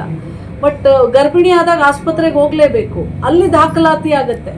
ಬಾಲ್ಯ ಗರ್ಭಿಣಿ, ಬಾಲ್ಯ ವಿವಾಹ ದಾಖಲಾತಿ ಆಗೋದಿಲ್ಲ, ಬಾಲ್ಯ ಗರ್ಭಿಣಿ ದಾಖಲಾತಿ ಆಗುತ್ತೆ. ಬಟ್ ಬ್ಯಾಕ್ವರ್ಡ್ ನಾವು ಹೋದಾಗ ಮಾತ್ರನೇ ಬಾಲ್ಯ ವಿವಾಹಗಳು ಎಷ್ಟಾಗಿದ್ದಾವೆ, ರಿಜಿಸ್ಟರ್ ಎಷ್ಟಾಗಿಲ್ಲ ಅನ್ನೋದು ಆವಾಗ ಮಾತ್ರ ನಿಜವಾದ ದಾಖಲಾತಿ ಸಿಗುತ್ತೆ ನಮಗೆ. ನಾನು ಜಸ್ಟ್ 1 ವೀಕ್ ಮುಂಚೆ ನೋಡ್ತಾ ಇದ್ದೆ, ಆರೋಗ್ಯ ಇಲಾಖೆಯಲ್ಲಿ ದಾಖಲಾತಿ ಸುಮಾರು 32,000 ಬಾಲ್ಯ ಗರ್ಭಿಣಿಯರು ಇರೋದು ಅಲ್ವಾ. ಸೊ ಹಾಗಾಗಿ 32,000 ಬಾಲ್ಯ ಗರ್ಭಿಣಿಯರು ಎಲ್ಲ ಅನೈತಿಕ ಸಂಬಂಧದಲ್ಲಿ ಹುಟ್ಟಿಲ್ಲ ಅಲ್ವಾ. ಅನೈತಿಕ ಸಂಬಂಧಗಳು ಅಥವಾ ಯಾರೋ ಏನೋ ಮಾಡಿಬಿಟ್ಟಿದ್ದಾರೆ, ಮಗು ಹುಟ್ಟು ಗೊತ್ತಾಗ್ದೇನೆ ಮಾಡಿದ್ದಾರೆ ಅನ್ನೋದು ಎಷ್ಟಿರ್ಬೋದು. ಸೊ ನಾವು ಎಲ್ಲ ಜಿಲ್ಲೆಗಳಲ್ಲೂ ಸಹ ಜಿಲ್ಲಾಧಿಕಾರಿ ಸಮ್ಮುಖದಲ್ಲಿ ಮಹಿಳಾ ಮತ್ತು ಮಕ್ಕಳ ಕಲ್ಯಾಣ ಇಲಾಖೆ ಇರ್ಬೋದು, ಆರೋಗ್ಯ ಇಲಾಖೆ ಇರ್ಬೋದು, ಮತ್ತು ಇದೆಲ್ಲ ಜಾಸ್ತಿ ಬಾಲ್ಯ ವಿವಾಹಗಳು ನಡೀತಾ ಇರೋದು ಹಿಂದುಳಿದ ಸಮಾಜ ಮತ್ತು SC ST ಸಮುದಾಯಗಳಲ್ಲಿ ಭಾಳ ಬಾಲ್ಯ ವಿವಾಹ, ಬಾಲ್ಯ ಗರ್ಭಿಣಿಯರು ಆಗ್ತಾ ಇರೋದು. ಸೊ ಜಿಲ್ಲಾಧಿಕಾರಿ ಕಚೇರಿಯಲ್ಲಿ DC ಅವರು ಪ್ರತಿ ತಿಂಗಳು ಇದು ರಿವ್ಯೂ ಮಾಡಬೇಕು. ಅರಿವಿನ ಮಟ್ಟ, ಕಾನೂನಿನ ಸಲಹೆಗಳು, ಮನೆ ಹೇಗೆ ಈಗ ಒಂದು ಹೊಸ ಕಾರ್ಯಕ್ರಮವನ್ನು ಪ್ರಾರಂಭ ಮಾಡಿದ್ದಾರೆ ಪೊಲೀಸ್ ಇಲಾಖೆ, ಮನೆಗೆ ಪೊಲೀಸ್, ಹಾಗೆ ಮನೆಗೆ ಸರ್ಕಾರ ಮಗುವನ್ನು, ಹೆಣ್ಣು ಮಗಳ ಶಿಕ್ಷಣಕ್ಕಾಗಿ ಅವಳ ಭದ್ರತೆಗಾಗಿ. ಅಖಿಲ ಭಾರತ ವೀರಶೈವ ಲಿಂಗಾಯತ ಮಹಾಸಭಾದಿಂದ ಸೆಪ್ಟೆಂಬರ್ 19ರಂದು ಹುಬ್ಬಳ್ಳಿಯಲ್ಲಿ ವೀರಶೈವ ಲಿಂಗಾಯತ ಏಕತಾ ಸಮಾವೇಶ ಆಯೋಜಿಸಲಾಗಿದೆ ಎಂದು ಮಹಾಸಭಾ ಜಿಲ್ಲಾ ಅಧ್ಯಕ್ಷ ಚಂದ್ರಶೇಖರ್ ಪಾಟೀಲ್ ಮಿರ್ಜಾಪುರ್ ಹೇಳಿದರು. ಅವರು ಇಂದು ಮಾಧ್ಯಮಗೋಷ್ಠಿಯನ್ನು ಉದ್ದೇಶಿಸಿ ಮಾತನಾಡಿ, ಹುಬ್ಬಳ್ಳಿಯ ನೆಹರು ಮೈದಾನದಲ್ಲಿ ಮಧ್ಯಾಹ್ನ 3 ಗಂಟೆಗೆ ಪ್ರಾರಂಭವಾಗಲಿರುವ ಸಮಾವೇಶದಲ್ಲಿ ಅನೇಕ ಹರಗುರುಚರ ಮೂರ್ತಿಗಳು, ಸಮಾಜಗಳ ಮುಖಂಡರುಗಳು ಭಾಗಿಯಾಗಲಿದ್ದಾರೆ. ಸರಿಸುಮಾರು 1 ಲಕ್ಷ ಜನರು ಭಾಗವಹಿಸುವ ನಿರೀಕ್ಷೆ ಇದೆ. ಜಿಲ್ಲೆ ಹಾಗೂ ಎಲ್ಲ ತಾಲೂಕುಗಳ ಸಮಾಜ ಬಾಂಧವರು ಭಾಗವಹಿಸುವ ಮೂಲಕ ಯಶಸ್ವಿಗೊಳಿಸಬೇಕೆಂದರು. ವೀರಶೈವ ಮತ್ತು ಲಿಂಗಾಯತ ಎಂದು ಹಿಂದುಳಿದ ವರ್ಗಗಳ ಸಮೀಕ್ಷೆಯಲ್ಲಿ ಗೊಂದಲಗಳು ಇವೆ. ಈಗಾಗಲೇ ವೀರಶೈವ ಮತ್ತು ಲಿಂಗಾಯತ ಎರಡೂ ಒಂದೇ ಎಂಬುದನ್ನು ಅನೇಕರು ಹೇಳಿದ್ದಾರೆ. ಗೊಂದಲ ನಿವಾರಿಸಿ ಒಂದೇ ಹೆಸರು ಬರೆಯಿಸುವ ಕುರಿತು ಸಭೆಯಲ್ಲಿ ಚರ್ಚಿಸಿ ನಿರ್ಧರಿಸಲಾಗುತ್ತದೆ ಎಂದರು. ಈಗ ನಾಳೆ ನಡೆತಕ್ಕಂಥ ಸಮೀಕ್ಷೆ ಅದರ ಸಂಬಂಧವಾಗಿ ಅಖಿಲ ಭಾರತ ವೀರಶೈವ ಲಿಂಗಾಯತ ಮಹಾಸಭೆಯಿಂದ ನಮ್ಮ ರಾಷ್ಟ್ರೀಯ ಮತ್ತು ರಾಜ್ಯ ಅಧ್ಯಕ್ಷರಾದಿಯಾಗಿ ಅವರ ನೇತೃತ್ವದಲ್ಲಿ ನಡೆತಕ್ಕಂಥ ಒಂದು ವೀರಶೈವ ಲಿಂಗಾಯತ ಏಕತಾ ಸಮಾವೇಶ, ಇದನ್ನು ಹುಬ್ಬಳ್ಳಿ ನಗರದ ನೆಹರು ಮೈದಾನದಲ್ಲಿ ನಡೆಸಲಿಕ್ಕೆ ತೀರ್ಮಾನ ಮಾಡಿದ್ದಾರೆ. ಈಗಾಗಲೇ ಅನೇಕ ಸಭೆಗಳನ್ನು ನಮ್ಮ ಅಖಿಲ ಭಾರತ ವೀರಶೈವ ಲಿಂಗಾಯತ ಮಹಾಸಭೆ ಎಲ್ಲ ನಮ್ಮ ವೀರಶೈವ ಲಿಂಗಾಯತ ಸಮಾಜದ ಸಂಘಟನೆಗಳನ್ನು ಒಳಗೊಂಡು ಮತ್ತು ಗುರು ವಿರಕ್ತರ ಪೂಜೆ ಕೂಡ ಚರ್ಚಿಸಿ ಸಭೆ ಸಮಾರಂಭಗಳ ಸಭೆಗಳನ್ನು ಮಾಡಿ ಸಮಾಲೋಚನೆ ಮಾಡಿ ಕೆಲವು ತೀರ್ಮಾನಗಳಿಗೆ ಬಂದಿದ್ದಾರೆ. ಹಾಗೆಯೇ ನಾಳೆ 19ನೇ ತಾರೀಕಿನಲ್ಲಿ ಹುಬ್ಬಳ್ಳಿಯಲ್ಲಿ ಇರತಕ್ಕಂಥ ಒಂದು ಏಕತಾ ಸಮಾವೇಶದಲ್ಲಿ ಇಡೀ ರಾಜ್ಯದಾದ್ಯಂತ ಇರತಕ್ಕಂಥ ನಮ್ಮ ವೀರಶೈವ ಲಿಂಗಾಯತ ಬಂಧುಗಳು ಹೆಚ್ಚಿನ ಸಂಖ್ಯೆಯಲ್ಲಿ ಸೇರಿ ಒಗ್ಗಟ್ಟನ್ನು ಪ್ರದರ್ಶಿಸಬೇಕು ಮತ್ತು ಸಮಾಜದಲ್ಲಿ ಏಕತೆಯನ್ನು ಮೂಡಿಸತಕ್ಕಂಥ ಕೆಲಸವನ್ನು ಮಾಡಬೇಕಂತಕ್ಕಂಥ ದೃಷ್ಟಿಯಿಂದ ಹೆಚ್ಚಿನ ಸಂಖ್ಯೆಯಲ್ಲಿ ಸುಮಾರು 1 ಲಕ್ಷಕ್ಕೂ ಅಧಿಕವಾಗಿ ಹುಬ್ಬಳ್ಳಿ ಮಹಾನಗರದಲ್ಲಿ ಅಪ್ರಥಮವಾಗಿ ಸಮೀಕ್ಷೆ ಪೂರ್ವದಲ್ಲಿ ಒಂದು ಸಮಾವೇಶ ನಡೆದು ಜಾತಿ ಜನಗಣತಿ ಇರುವುದು ಸಮೀಕ್ಷೆ ಅಂತಕ್ಕಂಥ ಈ ಒಂದು ಪ್ರಕ್ರಿಯೆಯಲ್ಲಿ ಸಮಾಜದ ಎಲ್ಲ ವರ್ಗಗಳು ಕೂಡ ಭಾಗವಹಿಸಬೇಕಂತಕ್ಕಂಥದ್ದು ಒಂದು, ಹಾಗೂ ಸಮಾಜದಲ್ಲಿ ಒಗ್ಗಟ್ಟನ್ನು ಪ್ರದರ್ಶಿಸೋದು. ಈಗಾಗಲೇ ಅನೇಕ ಒಳಪರಿಗಳಿಂದ ಕಳೆದ ಸಾರಿ ಕೂಡ ನಮ್ಮ ವೀರಶೈವ ಲಿಂಗಾಯತ ಸಮಾಜಕ್ಕೆ ಅನ್ಯಾಯ ಆಗಿರ್ತಕ್ಕಂಥದ್ದು, ಅದನ್ನು ಸರಿಪಡಿಸಲಿಕ್ಕೆ ಒಂದು ವೀರಶೈವ ಲಿಂಗಾಯತರ ನೈಜ ಜನಸಂಖ್ಯೆಯನ್ನ ತೋರಿಸಲಿಕ್ಕಾಗಿ ಒಂದು ಸಮಾವೇಶವನ್ನ ನಿಗದಿಪಡಿಸಿದ್ದಾರೆ. ಆದ್ರಿಂದ ತನ್ನ ಮುಖಾಂತರ ನಾನು ಕೇಳಿಕೊಳ್ಳುವುದು ಇಷ್ಟೇ, ಇಡೀ ನಮ್ಮ ರಾಯಚೂರು ಜಿಲ್ಲೆಯಿಂದ ನಮ್ಮ ಅಖಿಲ ಭಾರತ ವೀರಶೈವ ಲಿಂಗಾಯತ ಮಹಾಸಭೆಯ ಎಲ್ಲ ವಿಭಾಗಗಳ ಪದಾಧಿಕಾರಿಗಳು ಮತ್ತು ಸಮಾಜದ ಇಡೀ ನಮ್ಮ ರಾಯಚೂರು ಜಿಲ್ಲೆಯ ಎಲ್ಲ ತಾಲೂಕುಗಳಿಂದ ಸಮಾಜ ಬಾಂಧವರು ಹೆಚ್ಚಿನ ಸಂಖ್ಯೆಯಲ್ಲಿ ಹುಬ್ಬಳ್ಳಿ ಸಮಾವೇಶಕ್ಕೆ ನಾಳೆ 19/9/2025 ಮಧ್ಯಾಹ್ನ 3 ಗಂಟೆಗೆ ಪ್ರಾರಂಭ ಆಗತಕ್ಕಂತಹ ಸಭೆಗೆ ಬರಬೇಕಂತಕ್ಕಂಥ ಆಹ್ವಾನವನ್ನು ತಮ್ಮ ಮುಖಾಂತರ ದೃಶ್ಯ ಮಾಧ್ಯಮ ಮತ್ತು ಪತ್ರಿಕಾ ಮಾಧ್ಯಮದ ಮುಖಾಂತರ ತಮ್ಮಲ್ಲಿ ಹೇಳ್ಕೊಳ್ಳಿ. 19ನೇ ತಾರೀಕಿನಂದು ಇನ್ನೂ ಕೂಡ ಒಂದು ಅಂತಿಮ ನಿರ್ಧಾರಕ್ಕೆ ಬರ್ತಾರೆ. ವೀರಶೈವ ಲಿಂಗಾಯತ ಅಂತಕ್ಕಂಥದ್ದು ನಡೆದ ಪತ್ರಿಕೆಗಳಲ್ಲಿ ಕೂಡ ಈಗಾಗಲೇ ಬಂದಿದೆ. ಅದರ ಪೂರ್ವಭಾವಿಯಾಗಿ ಇನ್ನೊಂದ್ಸಲ ಗುರು ಮತ್ತು ವಿರಕ್ತರ ಒಂದು ಸಮಾವೇಶ ನಡೆಸಿ ಅಂತಿಮ ತೀರ್ಮಾನವನ್ನು 19ನೇ ತಾರೀಕು ಅವ್ರು ಕೊಡ್ತಾರೆ. ಮತ್ತು 20ನೇ ತಾರೀಕು ಎಲ್ಲ ಸಂಘಟನೆಗಳು, ನಮ್ಮ ವೀರಶೈವ ಲಿಂಗಾಯತ ಸಂಘಟನೆಗಳು, ವಿಶೇಷವಾಗಿ ವೀರಶೈವ ಜಿಲ್ಲಾ ಲಿಂಗಾಯತ ಸಮಾಜದ ಎಲ್ಲ ಸದಸ್ಯರೊಂದಿಗೆ ಒಂದು ಇನ್ನೊಂದು ಸಭೆಯನ್ನ ಮತ್ತು ಪತ್ರಿಕಾಗೋಷ್ಠಿಯನ್ನು ಮಾಡುವುದಿದೆ. ಈ ಸಂದರ್ಭದಲ್ಲಿ ಭೀಮರೆಡ್ಡಿ, ಸೋಮನಾಥ್ ರೆಡ್ಡಿ, ಗಣದಿನ್ನಿ, ಡಾಕ್ಟರ್ ಪರಮೇಶ್ವರ್ ಸಾಲಿಮಠ್, ನೀಲಕಂಠ, ನಿರ್ಮಲಾ ಬೆಣ್ಣೆ, ಸುಲೋಚನಾ ಆಲ್ಕೂರು, ಪ್ರತಿಭಾ ಗುಣಾ ಸೇರಿದಂತೆ ಅನೇಕರಿದ್ದರು. ಸೆಪ್ಟೆಂಬರ್ 22ರಿಂದ ಪ್ರಾರಂಭವಾಗಲಿರುವ ಹಿಂದುಳಿದ ವರ್ಗಗಳ ಗಣತಿಯಲ್ಲಿ ಉಪ್ಪಾರ ಸಮಾಜ ಬಾಂಧವರು ಕೋಟ್ 1465ರಲ್ಲಿ ಉಪ್ಪಾರ ಎಂದು ಬರೆಯಿಸಬೇಕೆಂದು ಜಿಲ್ಲಾ ಉಪ್ಪಾರ ಸಮಾಜದ ಗೌರವಾಧ್ಯಕ್ಷ ದೇವೇಂದ್ರಪ್ಪ ಉಪ್ಪಾರ ಮನವಿ ಮಾಡಿದರು. ಅವರು ಇಂದು ಮಾಧ್ಯಮಗೋಷ್ಠಿಯನ್ನು ಉದ್ದೇಶಿಸಿ ಮಾತನಾಡಿ, ಗಣತಿಯಲ್ಲಿ ಜಾತಿ, ಉಪಜಾತಿ ಕಲಂಗಳು ಇದ್ದು ಜಾತಿ ಕಲಂನಲ್ಲಿ ಉಪ್ಪಾರ ಎಂದು ನಮೂದಿಸಬೇಕು. ಸಾಮಾಜಿಕ, ಆರ್ಥಿಕ, ಔದ್ಯೋಗಿಕ ಮಾಹಿತಿಗಳನ್ನು ನಿಖರವಾಗಿ ಗಣತಿದಾರರಿಗೆ ಮಾಹಿತಿ ನೀಡಬೇಕೆಂದರು. ವಿದ್ಯಾವಂತರು ಗ್ರಾಮೀಣ ಪ್ರದೇಶದ ಜನರಿಗೆ ಮಾಹಿತಿ ನೀಡಿ ಗಣತಿಯಲ್ಲಿ ಸಮರ್ಪಕ ಮಾಹಿತಿ ಒದಗಿಸಲು ಸಹಕರಿಸಬೇಕೆಂದರು. ಜಿಲ್ಲಾ ಉಪ್ಪಾರ ಸೇವಾ ಸಂಘ ರಾಯಚೂರಿನಿಂದ ಜಿಲ್ಲೆಯ ಸಮಸ್ತ ಸಮಾಜದ ಬಂಧುಗಳಲ್ಲಿ ವಿನಂತಿಸಿಕೊಳ್ಳುವುದೆಂದರೆ ಕರ್ನಾಟಕ ರಾಜ್ಯ ಹಿಂದುಳಿದ ವರ್ಗಗಳ ಆಯೋಗ ದಿನಾಂಕ 22/9/25ರಿಂದ ಸಾಮಾಜಿಕ, ಶೈಕ್ಷಣಿಕ ಹಾಗೂ ಆರ್ಥಿಕ ಸಮೀಕ್ಷೆ ಹಮ್ಮಿಕೊಳ್ಳುತ್ತದೆ. ಈ ವಿಷಯದಲ್ಲಿ ಹೇಳಬೇಕೆಂದರೆ ನಮೂನೆಯ 61 ಫಾರಂಗಳನ್ನು ಹೊಂದಿದ್ದು ಇದರಲ್ಲಿ ಅದು ಸಾಮಾಜಿಕ, ಶೈಕ್ಷಣಿಕ, ಆರ್ಥಿಕ, ಔದ್ಯೋಗಿಕ ಹಾಗೂ ಇನ್ನಿತರೆ ಮಾಹಿತಿಗಳು ಒಳಗೊಂಡಿದ್ದು ಪ್ರತಿ ಮಾಹಿತಿಯನ್ನು ತಪ್ಪದೇ ಗಣತಿದಾರರಿಗೆ ನೀಡುವಂತೆ ಕೋರಲಾಗಿದೆ. ಅದರಂತೆ ನೀವು ನೀಡಿರುವ ಮಾಹಿತಿಯನ್ನು ಗಣತಿದಾರ ದಾಖಲಿಸುವ ಬಗ್ಗೆ ಪರಿಶೀಲಿಸುವುದು. ಈ ಸಮೀಕ್ಷೆಯಲ್ಲಿ ಅತಿ ಮುಖ್ಯವಾದ ವಿಷಯ ಕಾನೂನು ನಂಬರ್ 9 ಉಪಜಾತಿ ಕಾನೂನು ನಂಬರ್ 10. ಇದರಲ್ಲಿ ಜಾತಿ ಅತಿ ಮುಖ್ಯ. ಜಾತಿ ಕಾನೂನಲ್ಲಿ ಉಪ್ಪಾರ ಎಂದೇ ಬರೆಸಬೇಕು. ಅದರ ಕೋಡು 1465 ಉಪ್ಪಾರ ಇರುತ್ತದೆ. ಕೇವಲ ಉಪ್ಪಾರ ಎಂದು ಬರೆಯಿಸಬೇಕು. ಅದರಂತೆ ಈ ವಿಷಯದಲ್ಲಿ ಅತಿ ಜಾಗರೂಕರಾಗಿ ನಮೂನೆಗಳಲ್ಲಿ ಭರ್ತಿ ಮಾಡಿದಲ್ಲಿ ನಮ್ಮ ಸಮಾಜದ ನಿಖರವಾದ ಮಾಹಿತಿ ಲಭ್ಯವಾಗುವುದು. ಇದರಲ್ಲಿ ರಾಜ್ಯದಲ್ಲಿ ನಮ್ಮ ಸಮಾಜ ಜನಸಂಖ್ಯೆ ಎಷ್ಟು ಎಂದು ತಿಳಿಯುವುದು. ಇದರಿಂದ ನಮ್ಮ ಸಮಾಜಕ್ಕೆ ಹಾಗೂ ಮುಂಬರುವ ಪೀಳಿಗೆಗೆ ಎಲ್ಲ ರಂಗಗಳಲ್ಲೂ ಅನುಕೂಲವಾಗುವುದೆಂದು ಹೇಳಬಯಸುತ್ತಾ ಪ್ರಯುಕ್ತ ಜಿಲ್ಲೆಯ ಸಮಸ್ತ ಉಪ್ಪಾರ ಬಂಧುಗಳು ಅತಿ ಎಚ್ಚರಿಕೆಯಿಂದ ಮಾಹಿತಿಯನ್ನು ಭರ್ತಿ ಮಾಡಿಸುವುದು ಅವಶ್ಯಕ. ಆದ್ದರಿಂದ ಗ್ರಾಮೀಣ ಪ್ರದೇಶದಲ್ಲಿರುವ ವಿದ್ಯಾವಂತರು ಹಾಗೂ ಹಿರಿಯ ಮುಖಂಡರು ಗ್ರಾಮೀಣ ಪ್ರದೇಶದ ಸಮಾಜದ ರೈತಾಪಿ ಬಂಧುಗಳಿಗೆ ಇದರ ಬಗ್ಗೆ ಮಾಹಿತಿಯನ್ನು ನೀಡಿ ಸಮೀಕ್ಷೆಯಲ್ಲಿ ತಪ್ಪುಗಳನ್ನು ಮಾಡದಂತೆ ತಿಳಿಯುವಂತೆ ವಿನಂತಿಸಲಾಗಿದೆ. ಸಮೀಕ್ಷೆಯಲ್ಲಿ ಸಮಾಜ ಸರ್ವರು ಆಸಕ್ತಿಯಿಂದ, ಎಚ್ಚರಿಕೆಯಿಂದ ಸಮಾಜದ ಅಭಿಮಾನದೊಂದಿಗೆ ಭಾಗವಹಿಸಿ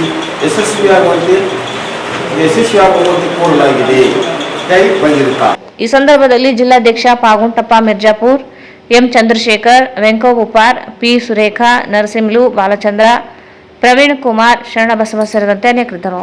ಈಗ ಜಾಹೀರಾತು. Paramount electricals, dealers in all kinds of electrical goods, fans and LED products. ಈಗ ನಿಮ್ಮ ರಾಯಚೂರು ಮಹಾನಗರ ಪಾಲಿಕೆಯಲ್ಲಿ ಮೊಟ್ಟ ಮೊದಲ ಬಾರಿಗೆ 2000 ಚದುರ ಅಡಿಯ 2 ಮಳಿಗೆಗಳುಳ್ಳ ಬೃಹದಾಕಾರದ ಪ್ಯಾರಾಮೌಂಟ್ ಎಲೆಕ್ಟ್ರಿಕಲ್ಸ್ ಶೋರೂಮ್ ತೆರೆಯಲಾಗಿದೆ. ರಾಯಚೂರು ಜಿಲ್ಲೆಯ ಜನತೆ, ಎಲೆಕ್ಟ್ರಿಷಿಯನ್ಸ್, ಎಲೆಕ್ಟ್ರಿಕಲ್ಸ್ ಇಂಜಿನಿಯರ್ಸ್ ದೂರದ ಊರುಗಳಾದ ಬೆಂಗಳೂರು, ಹೈದರಾಬಾದ್ಗಳಿಗೆ ಹೋಗದೆ ಈಗ ನಮ್ಮ ರಾಯಚೂರಿನಲ್ಲಿ ಮ್ಯಾನುಫ್ಯಾಕ್ಚರಿಂಗ್ ದರದಲ್ಲಿ ಎಲ್ಲಾ ತರಹದ ಎಲೆಕ್ಟ್ರಿಕಲ್ಸ್ ಗೂಡ್ಸ್ ಗಳು ದೊರೆಯುತ್ತವೆ. Switch, plates, wires, fans, remote fans, ಹ್ಯೂಮರ್ಸ್, ಎಲ್ಲಾ ತರಹದ ಎಲ್ಇಡಿ ಪ್ರಾಡಕ್ಟ್ಗಳು ನಮ್ಮ ಒಂದೇ ಮಳಿಗೆಯಾದ ಪ್ಯಾರಾಮೌಂಟ್ ಎಲೆಕ್ಟ್ರಿಕಲ್ಸ್ ನಲ್ಲಿ ಮ್ಯಾನುಫ್ಯಾಕ್ಚರಿಂಗ್ ದರದಲ್ಲಿ ದೊರೆಯುತ್ತವೆ. ನಮ್ಮಲ್ಲಿ ಎಲ್ಲಾ ತರಹದ ಕಂಪನಿಗಳಾದ GM, ಗೋಲ್ಡ್ ಮೆಡಲ್, ಐಫಾ, ಹೆವೆಲ್ಸ್, ಆಂಕರ್, ಲೀಶಾ, ಫಿನೋಲ್ಯಾಕ್, ವಿಗಾರ್ಡ್, ವಿಪ್ರೋ, ಹೆಲಿಕ್ಯಾಬ್, K9, ವಿವಾನ್ ಇನ್ನು ಅನೇಕ ಕಂಪನಿಗಳ ಎಲೆಕ್ಟ್ರಿಕಲ್ಸ್ ಐಟಂಗಳು ಸಿಗುತ್ತವೆ.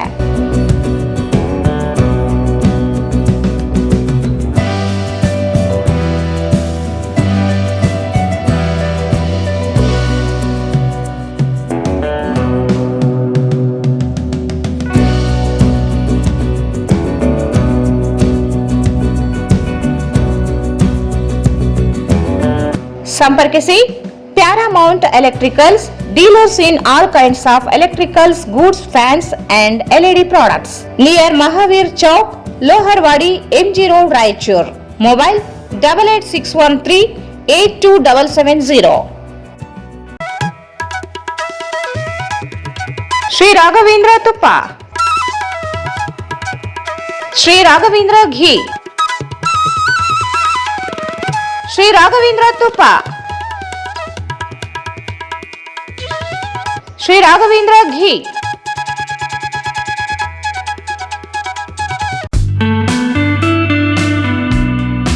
Raichur's biggest jewel palace. All types of jewelries available in only KTB Jewel Palace. 916 Allmark Gold Jewelries available. ವಿಶೇಷವಾಗಿ ಬಂಗಾರದ ಆಭರಣಗಳಾದ ನಮ್ಮಲ್ಲಿ ಫ್ಯಾನ್ಸಿ ಇಯರಿಂಗ್ಸ್, ಫ್ಯಾನ್ಸಿ ನೆಕ್ಲೆಸ್, ಮಾಂಗಲ್ಯ ಮತ್ತು ಬಳೆಗಳು ಇನ್ನೂ ಅನೇಕ ತರಹದ ಆಭರಣಗಳು ದೊರೆಯುತ್ತವೆ. ಬೆಳ್ಳಿಯ ಆಭರಣಗಳಾದ ಕಾಲುಂಗುರ, ಕಾಲುಗೆಜೆ, ಬೆಳ್ಳಿಯ ಪೂಜಾ ಐಟಮ್ಸ್, ವಿವಿಧ ರೀತಿಯ ಆರ್ಟಿಕಲ್ಸ್ ದೊರೆಯುತ್ತವೆ. ರಾಯಚೂರಿನಲ್ಲಿ ಮೊಟ್ಟ ಮೊದಲ ಬಾರಿಗೆ ಯುವಕರಿಗಾಗಿಯೇ ಬ್ರಾಸ್ಲೆಟ್ಸ್, ಚೈನ್ಸ್, ಉಂಗುರಗಳು, ಇನ್ನೂ ಅನೇಕ ರೀತಿಯ ಡಿಸೈನ್ಸ್ ಆಭರಣಗಳು ದೊರೆಯುತ್ತವೆ.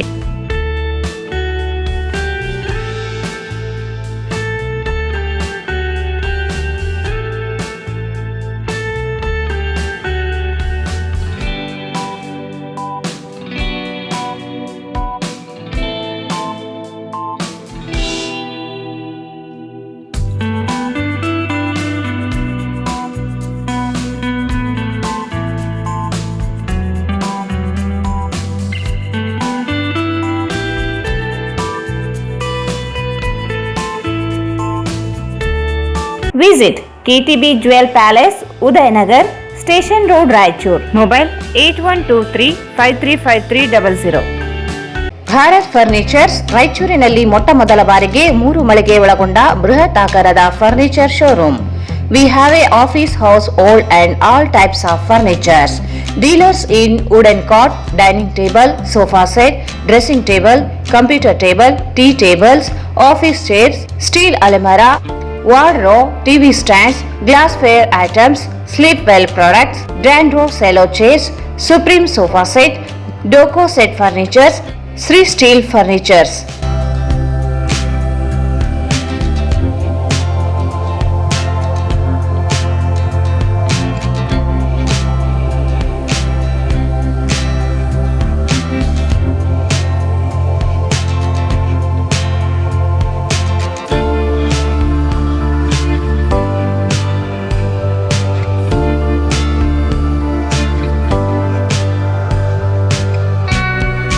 For more details, contact Bharat Furnitures, CPS Complex, opposite Shiva Mandir, Patel Road, Raichur. Mobile 9880024095. ಮತ್ತೊಮ್ಮೆ ವಾರ್ತೆಗಳು ಸ್ವಾಗತ. ಕಲ್ಯಾಣ ಕರ್ನಾಟಕದ ಹೆಣ್ಣು ಮಕ್ಕಳಲ್ಲಿ ಶಕ್ತಿ ಹೆಚ್ಚಿದ್ದು ಯುಕ್ತಿಯೂ ಹೆಚ್ಚಾಗಿದೆ. ಕಲ್ಯಾಣ ಕರ್ನಾಟಕದ ಮಕ್ಕಳು ಸಾಮಾನ್ಯರಲ್ಲಿ ಅಸಾಮಾನ್ಯರು ಎಂದು ಕರ್ನಾಟಕ ರಾಜ್ಯ ಮಹಿಳಾ ಆಯೋಗದ ಅಧ್ಯಕ್ಷೆ ಡಾಕ್ಟರ್ ನಾಗಲಕ್ಷ್ಮಿ ಚೌಧರಿ ಅವರು ಹೇಳ್ತಾರೆ. ಅವರು ಇಂದು ನಗರದ SSRG ಕಲಾ ಮತ್ತು ವಾಣಿಜ್ಯ ಮಹಿಳಾ ಮಹಾವಿದ್ಯಾಲಯ ಸಭಾಂಗಣದಲ್ಲಿ ಕರ್ನಾಟಕ ರಾಜ್ಯ ಮಹಿಳಾ ಆಯೋಗ, ಜಿಲ್ಲಾಡಳಿತ, ಜಿಲ್ಲಾ ಪಂಚಾಯತ್, ಜಿಲ್ಲಾ ಪೊಲೀಸ್ ಇಲಾಖೆ ಹಾಗೂ ಮಹಿಳಾ ಮತ್ತು ಮಕ್ಕಳ ಅಭಿವೃದ್ಧಿ ಇಲಾಖೆ ವತಿಯಿಂದ ಹಮ್ಮಿಕೊಂಡಿದ್ದ ರಾಯಚೂರು ಜಿಲ್ಲೆಯ ಕಾಲೇಜು ವಿದ್ಯಾರ್ಥಿನಿಯರೊಂದಿಗೆ ಸಂವಾದ ಕಾರ್ಯಕ್ರಮವನ್ನು ಸಸಿಗೆ ನೀರು ಹಾಕುವ ಮೂಲಕ ಉದ್ಘಾಟಿಸಿ ಮಾತನಾಡಿದರು. ಶಿಕ್ಷಣ ಬೇರೂರಲಿಲ್ಲ, ಬಡತನ ಕಡಿಮೆಯಾಗಲಿಲ್ಲ, ಬಾಲ್ಯ ವಿವಾಹಗಳು, ಬಾಲ್ಯ ಗರ್ಭಿಣಿಯರು ಹೆಚ್ಚಾಗಿ ಕಂಡುಬರುತ್ತವೆ ಎಂಬ ಕಾರಣಕ್ಕೆ ಕಲ್ಯಾಣ ಕರ್ನಾಟಕವನ್ನು ಅತ್ಯಂತ ಹಿಂದುಳಿದ ಭಾಗವೆಂದು ಹೇಳಲಾಗುತ್ತಿದೆ. ಇವೆಲ್ಲ ವಿಮೋಚನೆಯಾದಾಗ ಮಾತ್ರ ಕಲ್ಯಾಣ ಕರ್ನಾಟಕ ಪ್ರಗತಿಯತ್ತ ಸಾಗುತ್ತದೆ ಎಂದು ಹೇಳಿದರು. ಮಕ್ಕಳು ಯಾವಾಗಲೂ ಸೂರ್ಯನಂತೆ ಸ್ವಪ್ರಕಾಶಿತರಾಗಬೇಕೇ ಹೊರತು ಚಂದ್ರನಂತೆ ಅವಲಂಬಿತರಾಗಬಾರದು ಎಂಬ ಅಂಬೇಡ್ಕರ್ ಅವರ ಮಾತನ್ನು ನೆನಪಿನಲ್ಲಿ ಇಟ್ಟುಕೊಳ್ಳಬೇಕು. ಹೆಣ್ಣು ಮಕ್ಕಳು ಕೇವಲ ಮನೆಗೆಲಸ ಮತ್ತು ಮಕ್ಕಳನ್ನು ನೋಡಿಕೊಳ್ಳಲು ಮಾತ್ರ ಸೀಮಿತವಲ್ಲ, ಇದರ ಜೊತೆಗೆ ಸ್ವಾತಂತ್ರ್ಯವಾಗಿ ಆಲೋಚನೆ ಮಾಡುವಂತೆ ಹಾಗೂ ಸ್ವಾತಂತ್ರ್ಯವಾಗಿ ನಿರ್ಧಾರಗಳನ್ನು ತೆಗೆದುಕೊಳ್ಳುವಂತಾಗಬೇಕು ಎಂದು ತಿಳಿಸಿದರು. ಓದುವುದರಿಂದ ವ್ಯತ್ಯಾಸವನ್ನು ನಿರ್ಮಾಣ ಮಾಡಲು ಸಾಧ್ಯವಾಗುತ್ತದೆ. ಅದರಲ್ಲೂ ಮಹಿಳೆಯರು ಪ್ರಗತಿ ಸಾಧಿಸಬೇಕು. ಮೊಬೈಲ್ನಿಂದ ದೂರ ಇದ್ದಾಗ 100ಕ್ಕೆ 100ರಷ್ಟು ಗುರಿಯನ್ನು ಸಾಧಿಸಬಹುದಾಗಿದೆ. ಮೊಬೈಲ್ ಎಂಬುದು ಎಲ್ಲರನ್ನೂ ಹಿಡಿದುಕೊಂಡಿದೆ. ಕೆಟ್ಟ ಅಭ್ಯಾಸಗಳು ಬೇಗ ಕಲಿಯಬಹುದಾಗಿದ್ದು ಒಳ್ಳೆಯ ಅಭ್ಯಾಸಗಳು ಕಲಿಯಲು ಕಷ್ಟ. ಆದರೆ ಒಳ್ಳೆಯ ಅಭ್ಯಾಸಗಳು ಶಾಶ್ವತವಾಗಿ ಕೈ ಹಿಡುತ್ತವೆ. ಕೆಟ್ಟ ಅಭ್ಯಾಸಗಳು ನಮ್ಮನ್ನು ಶಾಶ್ವತವಾಗಿ ನಾಶ ಮಾಡುತ್ತವೆ. ಆದ್ದರಿಂದ ಎಲ್ಲ ಹೆಣ್ಣು ಮಕ್ಕಳು ಉತ್ತಮವಾಗಿ ಅಭ್ಯಾಸ ಮಾಡಿ ಉನ್ನತ ಸ್ಥಾನಕ್ಕೆ ಹೋಗಬೇಕು. ಇದಕ್ಕೂ ಮೊದಲು ಕಾಲೇಜಿನ ಆವರಣದಲ್ಲಿ ಸಸಿ ನೆಡಲಾಯಿತು. ಕಾಲೇಜಿನ ಮುಖ್ಯ ದ್ವಾರದಿಂದ ಸಭಾಂಗಣದವರೆಗೆ ವಿದ್ಯಾರ್ಥಿನಿಯರಿಂದ ಚಪ್ಪಳೆ ಹಾಕುವ ಮೂಲಕ ಸ್ವಾಗತಿಸಲಾಯಿತು. ನಿಶಬ್ದವಾಗಿರ್ಬೇಕಪ್ಪ, ಅಂದ್ರೆ ನಾನು ಮಾತಾಡ್ಬೇಕಾದ್ರೆ ಕಲ್ಯಾಣ ಕರ್ನಾಟಕದ ಮಕ್ಕಳಿಗೆ ಶಕ್ತಿ ಬಹಳ ಜಾಸ್ತಿ, ಯುಕ್ತಿನೂ ಬಹಳಷ್ಟು ಜಾಸ್ತಿ. ಇಷ್ಟೇ ಮಾತಾಡಲಿಕ್ಕೆ, ಹೋರಾಟ ಮಾಡಲಿಕ್ಕೆ ಭಯ ಬಿಡ್ತೀರ. ಸಾಮಾನ್ಯರಲ್ಲಿ ಅಸಾಮಾನ್ಯರು ಕಲ್ಯಾಣ ಕರ್ನಾಟಕದ ಜನ ತಿಳ್ಕೊಳ್ಳಿ. ನೀವು ನಿಮ್ಮಲ್ಲಿ ಅಷ್ಟೊಂದು ಶಕ್ತಿ ಇದೆ, ನಿಮ್ಮಲ್ಲಿ ಅಷ್ಟು ಪ್ರೀತಿ ಇದೆ, ನಿಮ್ಮಲ್ಲಿ ಅಷ್ಟೊಂದು ದಯೆ ಇದೆ, ಕರುಣೆ ಇದೆ, ಹೋರಾಟದ ಗುಣಗಳಿದ್ದಾವೆ. ಹೊರಗಡೆ ಬರೋದಿಲ್ಲ. ಕಲ್ಯಾಣ ಕರ್ನಾಟಕದ ಜನರು ಸಾಮಾನ್ಯರಲ್ಲಿ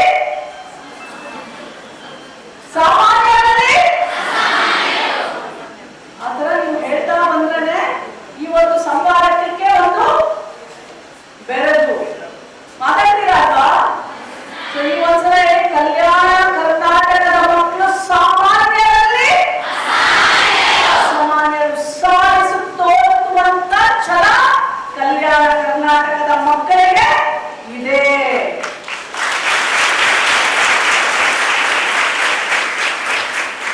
ನೀವೆಲ್ಲರೂ ಆ ವ್ಯತ್ಯಾಸವನ್ನ ನೀವು ನಿರೂಪಿಸಬೇಕು. ಸತ್ಯವನ್ನು ಹೇಳ್ತಾ ಇದ್ದೀನಿ ನಾನು. ಯಾಕೆಂದ್ರೆ ನಾನು ಗುಲ್ಬರ್ಗದ ಹುಡುಗನ ಮಗ ಮಾಡ್ಕೊಂಡಿರೋದು. ನಾನು ಗುಲ್ಬರ್ಗದ ಸೊಸೆ, ಕಲಬುರಗಿ ಸೊಸೆ. ನಾನು 12 ವರ್ಷ ನಾನು ಕಲಬುರಗಿಯಲ್ಲಿದ್ದೀನಿ. ನನಗೆ ಗೊತ್ತಿದೆ ಕಲ್ಯಾಣ ಕರ್ನಾಟಕದ ಜನರ ಶಕ್ತಿ ಏನಿದೆ ಅಂತ ಗೊತ್ತಿದೆ. ಆದ್ರೆ ಕೊರತೆ ಏನು ಗೊತ್ತಾ? ಅವ್ರಿಗೆ ಆ ಶಕ್ತಿ ನಮಗೆ ಇಷ್ಟಿದೆ, ನಾವು ಸಹ ಎಲ್ಲರಿಗಿಂತ ಹೆಚ್ಚಾಗಿ ಮೇಲ್ಗಡೆ ಎಲ್ಲ ಸ್ಥಾನಗಳಲ್ಲಿ ನಾವು ಇರಬಹುದು ಅನ್ನೋದು ಇನ್ನೂ ಅವರಿಗೆ ಅರಿವಾಗಿಲ್ಲ. ಅದು ನಮ್ಮ ಎಲ್ಲರ ಒಂದು ಬಹಳ ಕೆಟ್ಟದಾದ ಒಂದು ಸಂಗತಿ ಅಂತಾನೆ ನಾನು ಹೇಳಬಹುದು. ಈ ಸಂದರ್ಭದಲ್ಲಿ ವಿಜಯಲಕ್ಷ್ಮಿ, ಗಿರಿಜಾ, ಸಂಜಯ್ ಪವಾರ್, ಈರಮ್ಮ, ಮಂಜುಳಾ, ಪ್ರತಿಭಾ ರೆಡ್ಡಿ, ಶ್ರೀದೇವಿ ನಾಯಕ್, ಮಹಿಳಾ ಮತ್ತು ಮಕ್ಕಳ ಅಭಿವೃದ್ಧಿ ಇಲಾಖೆ ಉಪನಿರ್ದೇಶಕ ನವೀನ್ ಕುಮಾರ್ ಸೇರಿದಂತೆ ಅನೇಕರಿದ್ದರು. ರಾಜ್ಯದಲ್ಲಿ ಇರುವ ಆದಿ ಕರ್ನಾಟಕ, ಆದಿ ಆಂಧ್ರ, ಆದಿ ದ್ರಾವಿಡ ಈ 3 ಸಮುದಾಯಗಳು ಮೂಲ ಜಾತಿ ಪ್ರಮಾಣ ಪತ್ರವನ್ನು ಪಡೆದುಕೊಂಡು ಪ್ರವರ್ಗ ಎ, ಪ್ರವರ್ಗ ಬಿ ಗಳಲ್ಲಿ ಮೀಸಲಾತಿ ಸೌಲಭ್ಯವನ್ನು ಹಂಚಿಕೆ ಮಾಡಬೇಕು ಎಂದು ಸಾಮಾಜಿಕ ನ್ಯಾಯಕ್ಕಾಗಿ ಒಳ ಮೀಸಲಾತಿ ಹೋರಾಟ ಸಮಿತಿ ವತಿಯಿಂದ ಜಿಲ್ಲಾ ಉಸ್ತುವಾರಿ ಸಚಿವ ಶರಣಪ್ರಕಾಶ್ ಪಾಟೀಲ್ ಹಾಗೂ ಸಚಿವ ಎನ್ಎಸ್ ಬೋಸರಾಜ್ ಅವರಿಗೆ ಮನವಿ ಸಲ್ಲಿಸಿದರು. ಒಳ ಮೀಸಲಾತಿ ಸಲ್ಲಿಸಿದ್ದು ಸರ್ಕಾರದ ಆದೇಶ ಗೊಂದಲದಿಂದ ಕೂಡಿದೆ. ಆದಿ ಕರ್ನಾಟಕ, ಆದಿ ಆಂಧ್ರ, ಆದಿ ದ್ರಾವಿಡ ಈ 3 ಸಮುದಾಯಗಳಿಗೆ ಮೂಲ ಜಾತಿಯನ್ನು ತಿಳಿಸದೇ ಇರುವುದರಿಂದ ಗೊಂದಲ ಉಂಟಾಗಿದೆ. ಅನುಬಂಧದಲ್ಲಿರುವ ಪ್ರವರ್ಗ ಎ ಅಥವಾ ಪ್ರವರ್ಗ ಬಿಗಳಲ್ಲಿ ಮೀಸಲಾತಿ ಸೌಲಭ್ಯವನ್ನು ಪಡೆಯಬಹುದು. ಮೂಲ ಜಾತಿ ಪ್ರಮಾಣ ಪತ್ರ ಪಡೆಯಲು ಕಂದಾಯ ಇಲಾಖೆ ಆದೇಶ ಹೊರಡಿಸಬೇಕು. ಪರಿಶಿಷ್ಟ ಜಾತಿಗಳ ಒಳ ಮೀಸಲಾತಿಯನ್ನು ನೇಮಕಾತಿ ಜೊತೆಗೆ ಬಡ್ತಿ ನೇಮಕಾತಿ ಬ್ಯಾಕ್ಲಾಗ್ ಅನ್ವಯಿಸಿ ರೋಸ್ಟರ್ ಬಿಂದು ಪ್ರಕಟಿಸಬೇಕು. ಸಮಾಜ ಕಲ್ಯಾಣ ಇಲಾಖೆ ಸಚಿವರನ್ನು ಬದಲಾವಣೆ ಮಾಡಬೇಕು. ಪ್ರಧಾನ ಕಾರ್ಯದರ್ಶಿ ಮೇಜರ್ ಎಸ್ ಮಣಿವಣ್ಣನ್, ಆಯುಕ್ತ ರಾಕೇಶ್ ಕುಮಾರ್, ಜಂಟಿ ಕಾರ್ಯದರ್ಶಿ ಕಲಾವತಿ ಮತ್ತು ಎಸ್ಸಿಪಿ ಮತ್ತು ಟಿಎಸ್ಪಿ ಕೋಶದ ಸಲಹೆಗಾರ ವೆಂಕಟಯ್ಯ ಒಂದೇ ಸಮುದಾಯಕ್ಕೆ ಸಂಬಂಧಿಸಿದವರಾಗಿದ್ದಾರೆ. ಒಂದೇ ಸಮುದಾಯದ ಹಿತಾಸಕ್ತಿಯಿಂದ 101 ಜಾತಿಗಳಿಗೆ ಮಾರಕವಾಗಲಿದೆ. ಕೂಡಲೇ ಈ ಎಲ್ಲ ಅಧಿಕಾರಿಗಳನ್ನು ವರ್ಗಾವಣೆ ಮಾಡಬೇಕೆಂದು ಆಗ್ರಹಿಸಿದರು. ಒಳ ಮೀಸಲಾತಿ ಪರಿಣಾಮಕಾರಿ ಅನುಷ್ಠಾನಕ್ಕೆ ಉತ್ತಮ ಅಧಿಕಾರಿಗಳನ್ನು ನೇಮಿಸಬೇಕು. ಆಂಧ್ರ ತೆಲಂಗಾಣ ಮಾದರಿಯಲ್ಲಿ ಪ್ರತ್ಯೇಕ ಕಾಯ್ದೆ ರಚಿಸಬೇಕು. ಪರಿಶಿಷ್ಟ ಜಾತಿಗಳಿಗೆ ಎಲ್ಲಾ ಜಾತಿಗಳ ಸಮುದಾಯಗಳ ಪ್ರತಿನಿಧಿಗಳು ಇರಬೇಕು ಎಂದು ಮನವಿ ಮಾಡಿದರು.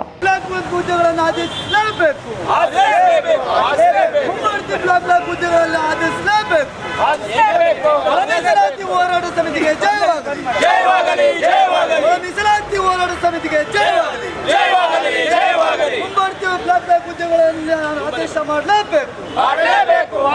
ಮುಂಬಡ್ತ ಬ್ಲಾಕ್ ಹುದ್ದೆಗಳ ಮೀಸಲಾತಿ ಪ್ರಕಾರ ಆದೇಶ ಮಾಡಲೇಬೇಕು. ಮೀಸಲಾತಿಯಲ್ಲಿ ತಾರತಮ್ಯ ನಡೆಯುವುದಿಲ್ಲ. ಮೀಸಲಾತಿಯಲ್ಲಿ ತಾರತಮ್ಯ ನಡೆಯುವ ಮುಂಬಡ್ತಿಯಲ್ಲಿ ಮೀಸಲಾತಿ ಆಗಲೇಬೇಕು. ನೇರ ನೇಮಕಾತಿ ಮೀಸಲಾತಿಯಲ್ಲಿ ಜಾರಿ ಆಗಲೇಬೇಕು. ಮೀಸಲಾತಿ ಜಾರಿ ಹೋರಾಟ ಸಮಿತಿಗೆ ಜಯವಾಗಲಿ. ಮೀಸಲಾತಿ ಜಾರಿ ಹೋರಾಟ ಸಮಿತಿಗೆ ಜಯವಾಗಲಿ. ಜೈ ಭೀಮ್.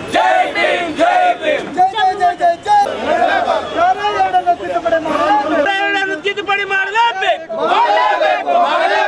ಸರ್ಕಾರಿ ಆದೇಶದ ಪ್ಯಾರಾ 2 ತಿದ್ದುಪಡಿ ಮಾಡಲೇಬೇಕು. ಒಳ ಮೀಸಲಾತಿ ಹೋರಾಟಕ್ಕೆ ಸಾಮಾಜಿಕ ನ್ಯಾಯದ ಒಳ ಮೀಸಲಾತಿ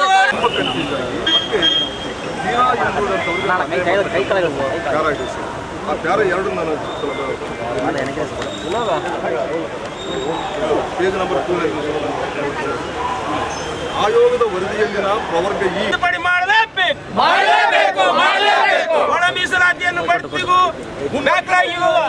ಈ ಸಂದರ್ಭದಲ್ಲಿ ಎಸ್ ಮಾರಪ್ಪ, ವಕೀಲ್ ಶಿವರಾಯ ಅಕ್ಕರಕಿ, ಹೇಮರಾಜ ಸ್ಕಿಯಾಳ್, ನರಸಿಂಹ ಮಚ್ಚಟಾಳ್, ಅಬ್ರಹಾಂ ಕಮಲಾಪುರ್, ತಾಯಪ್ಪ ಗದಾರ್, ಲಕ್ಷ್ಮಣ್ ಕಲ್ಲೂರು, ಪ್ರಭುರಾಜ್, ಉಲ್ಕುಂದ, ಎಂಆರ್ ಭೇರಿ, ಆಂಜನೇಯ, ಕೃಷ್ಣ ಸೇರಿದಂತೆ ಅನೇಕರು.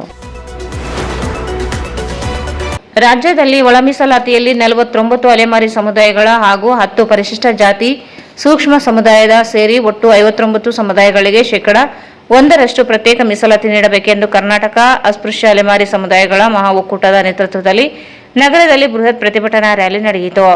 ನಗರದ ಅಂಬೇಡ್ಕರ್ ವೃತ್ತದಲ್ಲಿ ಕೆಲಕಾಲ ಬೃಹತ್ ಧರಣಿ ನಡೆಸಿದ ಪ್ರತಿಭಟನಾಕಾರರು ನಂತರ ಹಳೆ ಜಿಲ್ಲಾಧಿಕಾರಿ ಕಚೇರಿವರೆಗೆ ಬೃಹತ್ ಮೆರವಣಿಗೆ ನಡೆಸಿ ರಾಜ್ಯ ಸರ್ಕಾರದ ವಿರುದ್ಧ ಘೋಷಣೆ ಕೂಗಿ ಆಕ್ರೋಶ ವ್ಯಕ್ತಪಡಿಸಿದರು. ವಿವಿಧ ವೇಷಭೂಷಣಗಳೊಂದಿಗೆ ಪ್ರತಿಭಟನೆಯಲ್ಲಿ ಭಾಗವಹಿಸಿದ್ದ ಅಲೆಮಾರಿ ಸಮುದಾಯದ ಜನರು ರಾಜ್ಯ ಸರ್ಕಾರವು ಮೀಸಲಾತಿ ನೀಡದೆ ಅನ್ಯಾಯ ಮಾಡಿದೆ ಎಂದು ಘೋಷಣೆ ಮೊಳಗಿಸಿದರು. ಜನಸಂಖ್ಯೆಯನ್ನು ಮಾನದಂಡವಾಗಿ ಒಳ ಮೀಸಲಾತಿಯನ್ನು ಜಾರಿ ಮಾಡಿದೆ. ಆದರೆ ಇದರಿಂದ 49 ಅಲೆಮಾರಿ ಸಮುದಾಯಗಳಿಗೆ ಅನ್ಯಾಯ ಮಾಡಲಾಗಿದೆ. ಕೇವಲ ಚುನಾವಣಾ ಸಂದರ್ಭದಲ್ಲಿ ಮಾತ್ರ ಸಮುದಾಯಗಳು ನೆನಪಾಗುತ್ತಿದ್ದು ಮೀಸಲಾತಿ ಹಂಚಿಕೆಯಲ್ಲಿ ಪರಿಗಣನೆಗೆ ತೆಗೆದುಕೊಂಡಿಲ್ಲ.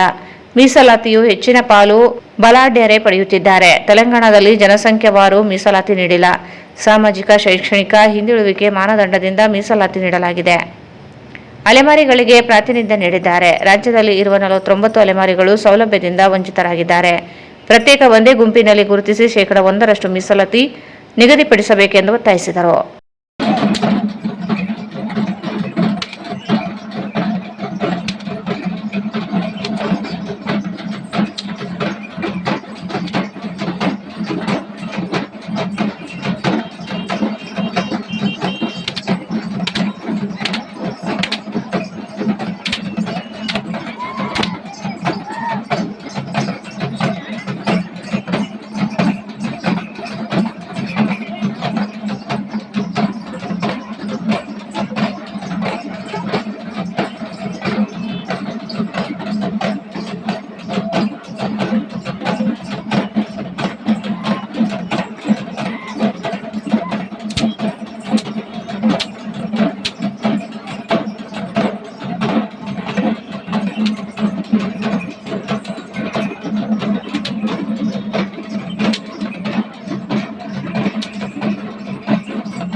ದಯವಿಟ್ಟು ಜಿಲ್ಲಾಧಿಕಾರಿಗಳು ಬಂದಿದ್ದಾರೆ.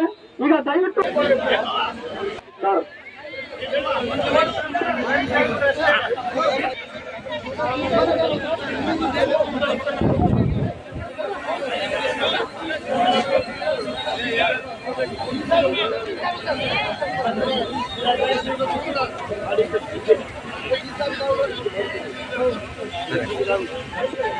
ಜಿಲ್ಲೆಯಲ್ಲಿ 49 ಅಲೆಮಾರಿ ಸಮುದಾಯಗಳು ಹಾಗೂ 10 ಪರಿಶಿಷ್ಟ ಜಾತಿಯ ಸೂಕ್ಷ್ಮ ಮತ್ತು ಅತಿ ಸೂಕ್ಷ್ಮ ಸಮುದಾಯದ ಒಟ್ಟು 59 ಸಮುದಾಯಗಳಿಗೆ ಶೇಕಡಾ 1 ಪ್ರತ್ಯೇಕವಾದಂತಹ ಮೀಸಲಾತಿಯನ್ನು ನೀಡುವ ಕುರಿತು ಈ ಮೇಲ್ಕಾಣಿಸಿದ ವಿಷಯಕ್ಕೆ ಸಂಬಂಧಿಸಿದಂತೆ ಕರ್ನಾಟಕ ಅಸ್ಪೃಶ್ಯ ಅಲೆಮಾರಿ ಸಮುದಾಯಗಳ ಮಹಾ ಒಕ್ಕೂಟ ರಾಯಚೂರು ವತಿಯಿಂದ ವಿನಂತಿಸಿಕೊಳ್ಳುವುದೇನೆಂದರೆ ಕರ್ನಾಟಕ ಸರ್ಕಾರವು ಈಗಾಗಲೇ ದಿನಾಂಕ 25/8/2025 ಒಳ ಮೀಸಲಾತಿಯ ವರ್ಗೀಕರಣಕ್ಕೆ ಸಂಬಂಧಿಸಿದಂತೆ ಆದೇಶವನ್ನು ಹೊರಡಿಸಿದೆ. ಆದರೆ ಕರ್ನಾಟಕ ಸರ್ಕಾರದ ಈ ಆದೇಶವು ಜಾತಿಗಳಲ್ಲಿ ಒಂದು ಪರಮಪಟ್ಟ ಸಮುದಾಯನ ಎದುರಿಸಲಾರದಂತ ನಮ್ಮ ಸಮುದಾಯಗಳು ಇವತ್ತು ಬೋವಿ ಮತ್ತು ಲಂಬಾಣಿ ಮತ್ತು ಪರಮಪಕ್ಷ ಮತ್ತು ಇಂಥ ಸಮುದಾಯಗಳ ಜೊತೆ ನಮ್ಮನ್ನು 1% ಸೇರಿಸಿರ್ತಾರೆ. ನಮ್ಮನ್ನು 79 ವರ್ಷಗಳಿಂದ ಮರಣ ಶಾಸನ ಆಗಿದೆ. 79 ವರ್ಷಗಳಿಂದ ಒಬ್ಬರೊಬ್ಬ IAS ಆಫೀಸರ್ IPS ಯಾರು ನಮ್ಮ ಸಮುದಾಯಗಳಲ್ಲಿ ಮತ್ತು ಒಬ್ಬೊಬ್ಬ ರಾಜಕಾರಣಿ ಕೂಡ ನಮ್ಮಲ್ಲಿಲ್ಲ. ಒಂದು ಯಾವುದೂ ಇಲ್ಲ. 1% ಮೀಸಲಾತಿ ನಮ್ಗೆ ಕೊಟ್ಟದ ಸರ್. 20 ವರ್ಷಗಳಲ್ಲಿ ನಾವು ಯಾವ ರೀತಿ ಡೆವಲಪ್ ಆಯ್ತು ಅಂತ ನಿಮ್ಗೆ ಗೊತ್ತಿದೆ ಸರ್. ನಮ್ಗಿಂತ ಎಲ್ಲ ಸಂಪೂರ್ಣ ನಿಮ್ಗೆ ಗೊತ್ತಿದೆ. ದಯಮಾಡಿ ಮಾನ್ಯ ಮುಖ್ಯಮಂತ್ರಿಗಳು ನಮ್ಮ ಗಮನಿಸಿ ಇವತ್ತು ಸಿದ್ದರಾಮಯ್ಯ ಅವರ ಬಗ್ಗೆ ನಮಗೆ ಯಾವತ್ತು ಒಳ್ಳೆಯದು. ಅವ್ರು ನಮ್ಗೆ ಅನ್ನ ನೀಡಿದ ದನಿ ಅಂತ, ನಮಗೆ ಫ್ರೀ ಅನ್ನ ಕೊಟ್ಟಿದ್ದಾನೆ. ಈ ಸರ್ಕಾರ ಬಗ್ಗೆ ಗೌರವಿಸ್ತಾರೆ. ಈ ಸರ್ಕಾರಕ್ಕೆ ನಾವೆಲ್ಲ ಅಲೆಮರಳು ಇಡೀ ರಾಜ್ಯ ತುಂಬಾ ಓಟ್ ಆಗಿದ್ದು ಸರ್. ನಮ್ಮ ಸರ್ಕಾರಕ್ಕೆ ನಾವು ನಿಮ್ ಕೈಗೆ ಬಂದಿದ್ದು ಸರ್. ದಯಮಾಡಿ ಹೆಂಗಾರು ಮಾಡಿ ನೀವು ಒತ್ತಡ ಮಾಡಿ ನಮ್ಗೆ 1% ಮೀಸಲಾತಿ ಕೊಡಿ. ನಮ್ಗೆ ಶಾಶ್ವತವಾಗಿ ಪರಿಹಾರ ಸಿಗ್ತದ. 1% ಮೀಸಲಾತಿಯಲ್ಲಿ ಒಂದು 20 ವರ್ಷಗಳಲ್ಲಿ ಒಂದು ಕನಿಷ್ಠ 3-4 ಜನ IAS, IPS, IAS ಆಫೀಸರ್ಗಳು ಮತ್ತೆ KS ಆಫೀಸರ್ಗಳು ಹಲವಾರು ಸುಮಾರು ಇವತ್ತು 80,000 ಉದ್ಯೋಗದಲ್ಲಿ ನಾವು 8,000 ಉದ್ಯೋಗ ಪಡಕಂತೀವಿ ಸರ್. 1% ಮೀಸಲಾತಿ ಕೊಟ್ರೆ ಇವತ್ತು 80,000 ಉದ್ಯೋಗದಲ್ಲಿ ಒಂದು ಉದ್ಯೋಗ ಪಡಕ್ಕೆ ಸಾಧ್ಯ. ಪ್ರತಿಭಟನೆಯಲ್ಲಿ ಕರ್ನಾಟಕ ಸ್ಪೃಶ್ಯ ಅಲೆಮಾರಿ ಸಮುದಾಯಗಳ ಮಹಾ ಒಕ್ಕೂಟದ ಮುಖಂಡರುಗಳಾದ ಶಿವರಾಜ್, ರುದ್ರಾಕ್ಷಿ, ಹುಸೇನಪ್ಪ, ಮಹಾಂತೇಶ್ ಸಂಕಲ್, ಉಮೇಶ್, ಶ್ರೀನಿವಾಸ್ SR, ಭೀಮರಾಯ, ಸಿಂಹಾದ್ರಿ, ಶರಣಪ್ಪ ಬಾನಾಳ್, ಯಲ್ಲಪ್ಪ ಜವಳಗೇರ, ಮಲ್ಲಯ್ಯ ಸಿರ್ವಾಟಿ, ಜಂಬಣ್ಣ ಡೊಕ್ಕ ಸೇರಿದಂತೆ ನೂರಾರು ಸಂಖ್ಯೆಯಲ್ಲಿ ಸಮುದಾಯಗಳ ಜನರು ಭಾಗವಹಿಸಿದ್ದರು. ಜಿಲ್ಲೆಯಲ್ಲಿ ಬಗರು ಹುಕುಂ ಸಾಗುವಳಿದಾರರನ್ನು ಸಕ್ರಮಗೊಳಿಸಬೇಕು, ವಸತಿ ನಿವೇಶನ ಸೇರಿದಂತೆ ಸಾಮಾಜಿಕ ಭದ್ರತೆ ನೀಡಬೇಕು ಎಂದು ಕರ್ನಾಟಕ ದಲಿತ ಸಂಘರ್ಷ ಬಿ ಕೃಷ್ಣಪ್ಪ ಸಮಿತಿ ವತಿಯಿಂದ ನಗರದ ಅಂಬೇಡ್ಕರ್ ವೃತ್ತದಲ್ಲಿ ಪ್ರತಿಭಟನೆ ನಡೆಸಿ ಜಿಲ್ಲಾ ಉಸ್ತುವಾರಿ ಸಚಿವ ಡಾ ಶರಣಪ್ರಕಾಶ್ ಪಾಟೀಲ್ ಹಾಗೂ ಸಚಿವ NS ಬೋಸರಾಜ್ ಅವರಿಗೆ ಮನವಿ ಸಲ್ಲಿಸಿದರು. 16 ವರ್ಷಗಳಿಂದ ಸರ್ಕಾರಿ ಭೂಮಿ ಸಾಗುವಳಿ ಮಾಡುತ್ತಿರುವ ರೈತರಿಗೆ ಪಟ್ಟ ನೀಡಲು ಆನ್ಲೈನ್ ಮೂಲಕ ಅರ್ಜಿ ಸಲ್ಲಿಸಿದ್ದು ಸರ್ಕಾರ ಫಾರಂ 57 ಅರ್ಜಿಗಳನ್ನು ತಿರಸ್ಕೃತಗೊಳಿಸಿದೆ. ಆನ್ಲೈನ್ ಮೂಲಕ ಅರ್ಜಿಗಳನ್ನು ಸ್ವೀಕೃತಗೊಂಡಿದ್ದರೂ ಸರ್ಕಾರ ಕುಂಟನೆಪ ಹೇಳಿ ಅರ್ಜಿಗಳನ್ನು ತಿರಸ್ಕಾರಗೊಳಿಸಲಾಗಿದೆ. ಕೂಡಲೇ ಎಲ್ಲ ಅರ್ಜಿಗಳನ್ನು ಸಕ್ರಮಗೊಳಿಸಬೇಕೆಂದು ಮನವಿ ಮಾಡಿದರು. ಅರಣ್ಯ ಭೂಮಿಯನ್ನು ಸಾಗುವಳಿ ಮಾಡುತ್ತಿರುವ ರೈತರನ್ನು ಒಕ್ಕಲೆಬ್ಬಿಸುವ ಅರಣ್ಯ ಇಲಾಖೆ ಅಧಿಕಾರಿಗಳು ಮಾಡುತ್ತಿದ್ದು, ಒಕ್ಕಲೆಬ್ಬಿಸುವುದನ್ನು ತಡೆಯಬೇಕು. ಅರಣ್ಯ ಹಕ್ಕು ಕಾಯ್ದೆಯಡಿ ಸಕ್ರಮಗೊಳಿಸಿ ಹಕ್ಕುಪತ್ರ ನೀಡಬೇಕು. ಗ್ರಾಮೀಣ ಭಾಗದಲ್ಲಿ ವಾಸಿಸುವ ವಸತಿ ನಿವೇಶನ ರಹಿತ ಸಮೀಕ್ಷೆ ಮಾಡಬೇಕು. ಸುವರ್ಣ ಗ್ರಾಮೋದಯ ಯೋಜನೆಯಡಿ ನಿವೇಶನ ಅಭಿವೃದ್ಧಿಪಡಿಸಿ ಹಂಚಿಕೆ ಮಾಡಬೇಕು. NEP ಮತ್ತು TSP ಅನುದಾನ ದುರ್ಬಳಕೆ ತಡೆಯಬೇಕು. SCP ಮತ್ತು TSP ಸಮುದಾಯಗಳ ಬಡಾವಣೆಯಲ್ಲಿ ಕೇವಲ CC ರಸ್ತೆ ಕಟ್ಟಡಗಳನ್ನು ಮಾತ್ರ ನಿರ್ಮಾಣ ಮಾಡಲಾಗುತ್ತಿದ್ದು, ಸಮುದಾಯದ ಜನರ ಅಭಿವೃದ್ಧಿಗೆ ಯೋಜನೆ ರೂಪಿಸಬೇಕೆಂದು ಒತ್ತಾಯಿಸಿದರು.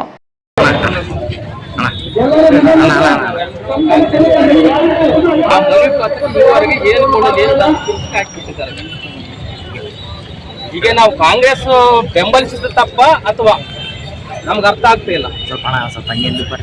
ನಮ್ಮ ಮನವಿ ಪತ್ರ ಕೊಟ್ಟ ತಕ್ಷಣ ಕೆಲಸ ಅನ್ಕೊಂಡಿಲ್ಲ.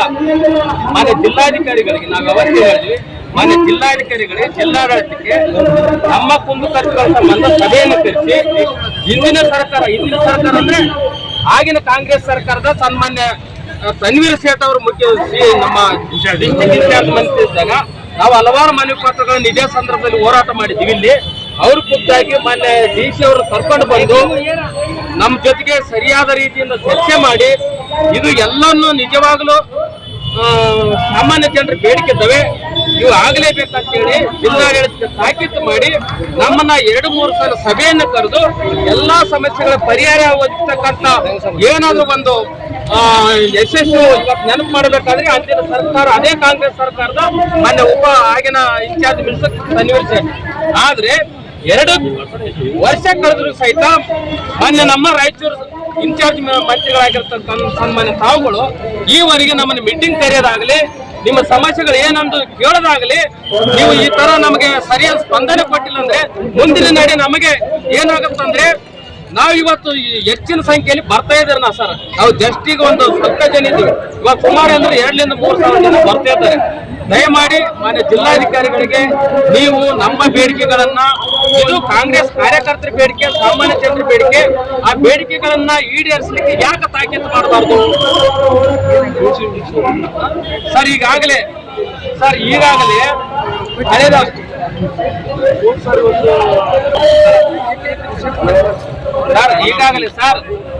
ಈಗಾಗಲೇ ಇಡೀ ರಾಯಚೂರು ಜಿಲ್ಲೆಯಾದ್ಯಂತ ನಾವು ಕಳೆದ ಕಾಂಗ್ರೆಸ್ ಸರ್ಕಾರದ ಅವಧಿಯಲ್ಲಿ ತೆಗೆದುಕೊಂಡಂತ ತೀರ್ಮಾನದಂತೆ ಯಾರ್ಯಾರು 2 ಎಕರೆ 3 ಎಕರೆ ಸರ್ಕಾರಿ ಜಮೀನನ್ನ ಸಾಗುವಳಿ ಮಾಡಿದ್ದಾರೆ ಅವರಿಗೆಲ್ಲರಿಗೆ ಫಾರ್ಮ್ ನಂಬರ್ 57 ಅಡಿಯಲ್ಲಿ ಸಕ್ರಮಗೊಳಿಸ್ತು ಅಂತ ಹೇಳಿ ತಾವೆಲ್ಲರೂ ಅರ್ಜಿನ ಕರೆದ ಪರಿಣಾಮ ನಾವೆಲ್ಲರೂ ಆನ್ಲೈನ್ ನಲ್ಲಿ ಅದರ ಚಾಲೆಂಜ್ ತುಂಬಿ ಹಾಕಿದೀವಿ ಸರ್.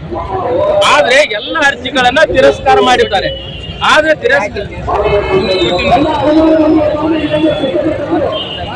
ಸರ್ ಫಾರೆಸ್ಟ್ ಇನ್ವೆಲ್ ನಲ್ಲಿ ಸರ್ಕಾರ ಜಮೀನಿದೆ,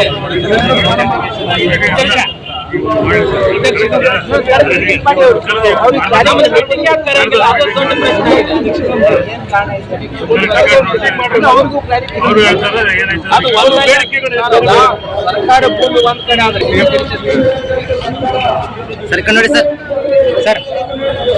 ಈ ಸಂದರ್ಭದಲ್ಲಿ ಹನುಮಂತಪ್ಪ ಕಾಕರ್ಕಲ್, ತಿರುಮಂದೆಪ್ಪ ಕಟ್ಟಿಮನಿ, ರಂಗನಾರಾಯಣ ನಾಯಕ್, ಪೋಲರಾಜ್ ಕಮಲಾಪುರ್, ಉಮೇಶ್ ಪೂಜಾರಿ, ಮಲ್ಲೇಶ್, ಸುರೇಶ್, ರಾಮಣ್ಣ, ಮಹದೇವಪ್ಪ, ಈರಣ್ಣ, ಶಿವಪ್ಪ, ಮೌನೇಶ್, ರಂಗರಾಜ್ ನಾಯಕ್, ಹನುಮಂತು ಸೇರಿದಂತೆ ಅನೇಕರಿದ್ದರು. ಜಿಲ್ಲೆಯಲ್ಲಿ ನ್ಯಾಯಬೆಲೆ ಅಂಗಡಿಗಳು ಅವ್ಯವಸ್ಥೆಯಿಂದ ಕೂಡಿದ್ದು ಸಮಯ ಪಾಲನೆ ಮಾಡುತ್ತಿಲ್ಲ. ಪಡಿತರ ಧಾನ್ಯ ಕಾಳಸಂತೆಯಲ್ಲಿ ಮಾರಾಟ ಮಾಡಿ ಗ್ರಾಹಕರಿಗೆ ವಂಚನೆ ಮಾಡಲಾಗುತ್ತಿದೆ ಎಂದು ಅಖಿಲ ಕರ್ನಾಟಕ ಭುವನೇಶ್ವರಿ ಸೇವಾ ಸಮಿತಿ ಸಂಸ್ಥಾಪಕ ಅಧ್ಯಕ್ಷ ತಮೇಶ್ ಆರೋಪಿಸಿದರು. ಅವರು ಇಂದು ಮಾಧ್ಯಮಗೋಷ್ಠಿಯನ್ನು ಉದ್ದೇಶಿಸಿ ಮಾತನಾಡಿ, ನ್ಯಾಯಬೆಲೆ ಅಂಗಡಿಗಳ ನಿಗದಿ ವೇಳೆಗೆ ತೆರೆಯುತ್ತಿಲ್ಲ. ಬೆಳಗ್ಗೆ 8 ಗಂಟೆಯಿಂದ ಮಧ್ಯಾಹ್ನ 12 ಗಂಟೆವರೆಗೆ ಮತ್ತು ಸಂಜೆ 4 ಗಂಟೆಯಿಂದ ರಾತ್ರಿ 8 ಗಂಟೆವರೆಗೆ ಅಂಗಡಿ ತೆಗೆಯಬೇಕೆಂದು ನಿಯಮ ಇದ್ದರೂ ಉಲ್ಲಂಘಿಸಿ ಕೇವಲ 2-3 ದಿನ ಅಂಗಡಿ ತೆರೆಯುತ್ತಾರೆ ಎಂದು ಆಪಾದಿಸಿದರು. ನ್ಯಾಯಬೆಲೆ ಅಂಗಡಿ ಮಾಲೀಕರು ತೂಕದಲ್ಲಿ ಮೋಸ ಮಾಡುತ್ತಿದ್ದಾರೆ. ಅಲ್ಲದೆ ಬಯೋಮೆಟ್ರಿಕ್ ಹೆಸರಿನಲ್ಲಿ ಜನರಿಂದ ಹಣ ವಸೂಲಿ ಮಾಡುತ್ತಿದ್ದಾರೆ. ಒಂದೇ ನ್ಯಾಯಬೆಲೆ ಅಂಗಡಿ ಮಾಲೀಕರಿಗೆ 4-5 ನ್ಯಾಯಬೆಲೆ ಅಂಗಡಿ ಕಾಳಸಂತೆಯಲ್ಲಿ ಮಾರಾಟಕ್ಕೆ ಇಲಾಖೆಯೇ ಸಹಕಾರ ನೀಡಿದಂತಾಗಿದೆ ಎಂದು ಆರೋಪಿಸಿದರು. ಸಮಯಕ್ಕೆ ಸರಿಯಾಗಿ ನ್ಯಾಯಬೆಲೆ ಅಂಗಡಿ ತೆರೆಯದೆ ಪಡಿತರ ಚೀಟಿದಾರರಿಗೆ ವಂಚಿಸುವ ಕೆಲಸ ನಡೆಯುತ್ತಿದೆ. ಕೂಡಲೇ ಅಕ್ರಮ ಪಡಿತರ ವಿತರಣೆಯಲ್ಲಿ ಲೋಪಗಳನ್ನು ಸರಿಪಡಿಸಬೇಕು. ಜನರಿಂದ 10 ರೂಪಾಯಿ ವಸೂಲಿ ಮಾಡುವುದನ್ನು ತಡೆದು ಒಬ್ಬರಿಗೆ ಒಂದೇ ನ್ಯಾಯಬೆಲೆ ಅಂಗಡಿ ನೀಡುವಂತೆ ಎಚ್ಚರ ವಹಿಸಬೇಕು. ಅಕ್ರಮಕ್ಕೆ ಆಹಾರ ಇಲಾಖೆ ನಿರೀಕ್ಷಕರು, ಇತರೆ ಅಧಿಕಾರಿಗಳು ಸಹ ಬೆಂಬಲವಾಗಿ ನಿಂತಿದ್ದು ಸಮಗ್ರ ತನಿಖೆ ನಡೆಸಿ ತಪ್ಪಿತಸ್ಥರ ವಿರುದ್ಧ ಕ್ರಮ ವಹಿಸಬೇಕು. ಇಲ್ಲದೆ ಹೋದಲ್ಲಿ ತೀವ್ರ ಸ್ವರೂಪದ ಹೋರಾಟ ನಡೆಸುವುದಾಗಿ ಎಚ್ಚರಿಸಿದರು.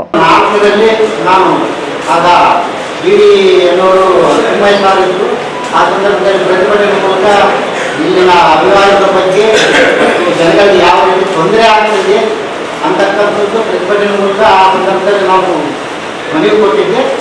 ಈಗಿನ ಸಂದರ್ಭದಲ್ಲಿ ಅದು ಗುಣ ಇದು ಬೇಡ ಅನ್ನೋ ಮಟ್ಟಿಗೆ ಬೇಸರ ಆಗ್ತದೆ.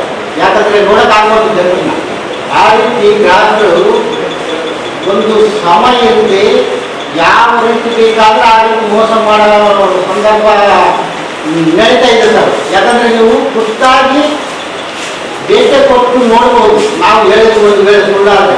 ಆ ರೀತಿ ಭಾಳಷ್ಟು ಜನರು ಗ್ರಾಹಕರು ಇವತ್ತಿನ ದಿವಸ ಯಾರು ಇದ್ರ ಬಗ್ಗೆ ತಲೆ ಕೆಡಿಸ್ಕೊಳ್ಳೋದಿಲ್ಲ. ನಮ್ಮಂಥವ್ರ ಬಗ್ಗೆ ಯಾರು ಇದನ್ನ ದವಸ ಧಾನ್ಯಗಳು ನಮ್ಗೆ ಸರಿಯಾದ ರೀತಿಯಲ್ಲಿ ಸಿಗ್ತಾ ಇಲ್ಲ, ಅವರು ಸಮಯ ಪಾಲನೆ ಮಾಡ್ತಾ ಇಲ್ಲ ಅಂತಕ್ಕಂಥದ್ದು ನಾವು ಹಲವಾರು ವರ್ಷಗಳಿಂದ ಇದನ್ನು ಗಮನಿಸಿ ಎಲ್ಲ ಹೋರಾಟಗಳನ್ನು ಮಾಡುವ ಮುಖಾಂತರ ಎಲ್ಲ ಜಿಲ್ಲಾಧಿಕಾರಿಗಳಿಗೆ ಮತ್ತು ಡಿ ಅವರಿಗೆ ಮನವಿ ಪತ್ರಗಳು ಕೊಟ್ಟರು ಕೂಡ ಅವರು ಬೇಸತ್ತು ಈ ಒಂದು ಗ್ರಾಹಕರಿಗೆ ಆಗ್ತಕ್ಕಂಥ ಅನ್ಯಾಯವನ್ನು ಸರಿಪಡಿಸುವ ಒಂದು ಸರಿಯಾದ ಕ್ರಮವನ್ನು ಇದುವರೆಗೆ ತಿಳಿಸ್ಕೊಳ್ಳೋದಿಲ್ಲ. ಅದಕ್ಕೋಸ್ಕರ ನಾವು ಒಂದು ಸಂದರ್ಭದಲ್ಲಿ ಏನು ಹೇಳ್ತಾ ಇದ್ದೀವಪ್ಪ ಅಂದರೆ, ಮಾನ್ಯ ಲೋಕಾಯುಕ್ತರು ಮತ್ತು ಜಿಲ್ಲಾಧಿಕಾರಿಗಳು ಮತ್ತು ಒಂದು ಡೈರೆಕ್ಟರು ಮತ್ತು ಸಂಬಂಧಪಟ್ಟ ಸಚಿವರು ಎಲ್ಲರಿಗೆ ಒಂದೊಂದು ಕಾಪಿಯನ್ನು ನಾನು ಕಳಿಸ್ಕೊಡಕತ್ತೀನಿ.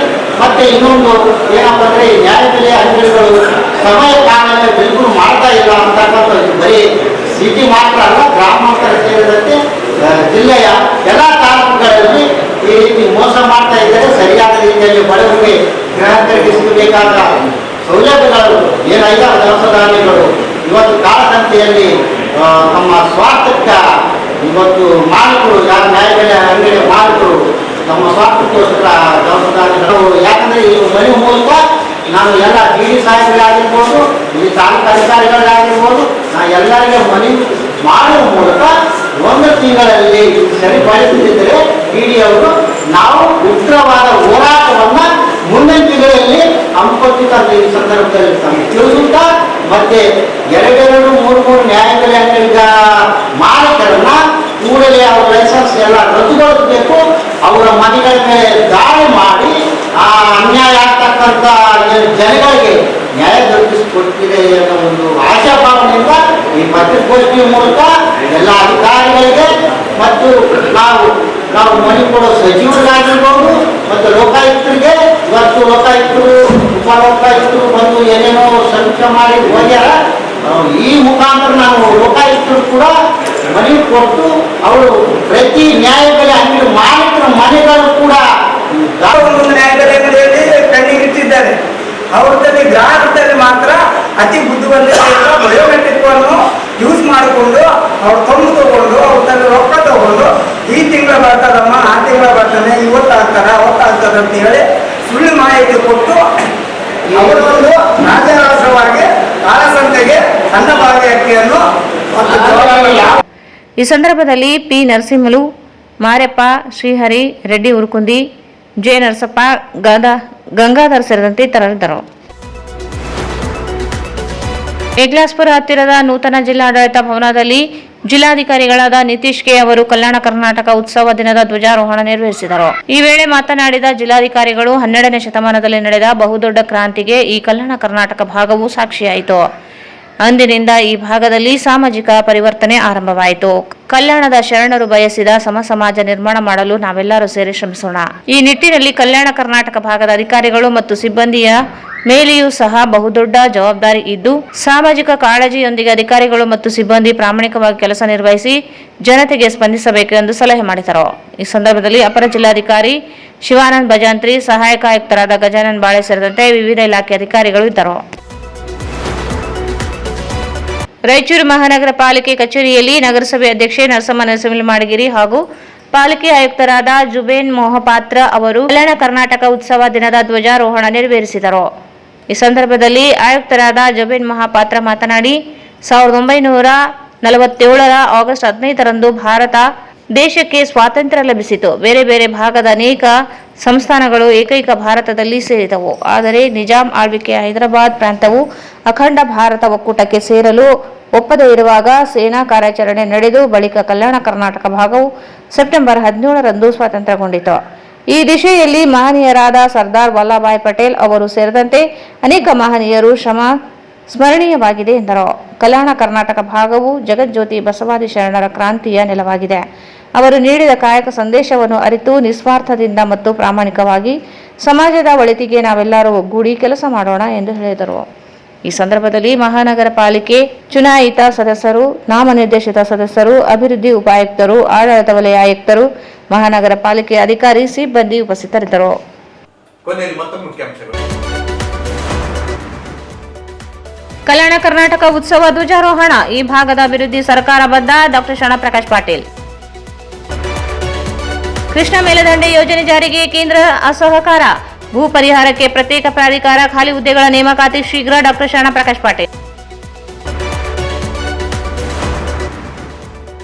ಬಾಲ್ಯ ವಿವಾಹ ತಡೆಯಲು ಕಾನೂನುಗಳೊಂದಿಗೆ ಜನತೆ ಸಹಕಾರ ಅಗತ್ಯ. ನಾಗಲಕ್ಷ್ಮಿ ಚೌಧರಿ.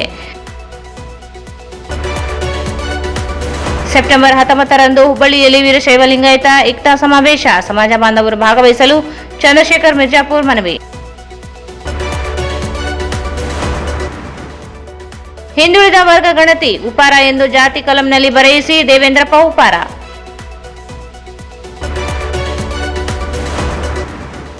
ಮಹಿಳಾ ಆಯೋಗದ ಅಧ್ಯಕ್ಷರಿಂದ ಸಂವಾದ. ಕಲ್ಯಾಣ ಕರ್ನಾಟಕ ಮಹಿಳೆಯರು ಅಸಾಮಾನ್ಯರು. ನಾಗಲಕ್ಷ್ಮಿ ಚೌಧರಿ. ಆದಿ ದ್ರಾವಿಡ, ಆದಿ ಕರ್ನಾಟಕ, ಆದಿ ಆಂಧ್ರ ಜಾತಿ ಪರಿಶಿಷ್ಟ ಜಾತಿ ಪಟ್ಟಿಯಲ್ಲಿ ತೆಗೆಯದಿರಲು ಆಗ್ರಹಿಸಿ ಸಚಿವರಿಗೆ ಮನವಿ. ಅಲೆಮಾರಿಗಳಿಗೆ ಶೇಕಡ 1 ಮೀಸಲು ಜಾರಿಗೆ ಆಗ್ರಹಿಸಿ ಬೃಹತ್ ಪ್ರತಿಭಟನಾ ರ್ಯಾಲಿ. ಸಚಿವರಿಗೆ ಮನವಿ.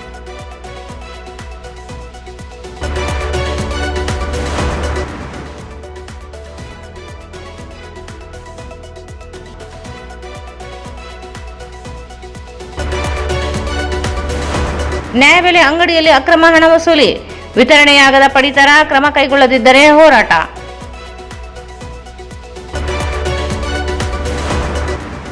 ಜಿಲ್ಲಾಡಳಿತ ಭವನದಲ್ಲಿ ಧ್ವಜಾರೋಹಣ. ಅಧಿಕಾರಿಗಳು ಸಿಬ್ಬಂದಿಗೆ ಸಮಾಜದ ಕಾಳಜಿ ಇರಲಿ. ನಿತೀಶ್ ಕೆ. ಮತ್ತು ಕಾಯಕ ಸಂದೇಶ ಅರಿತು ಸಾಗೋಣ. ಜುಬೇನ್ ಮೊಹಪಾತ್ರ.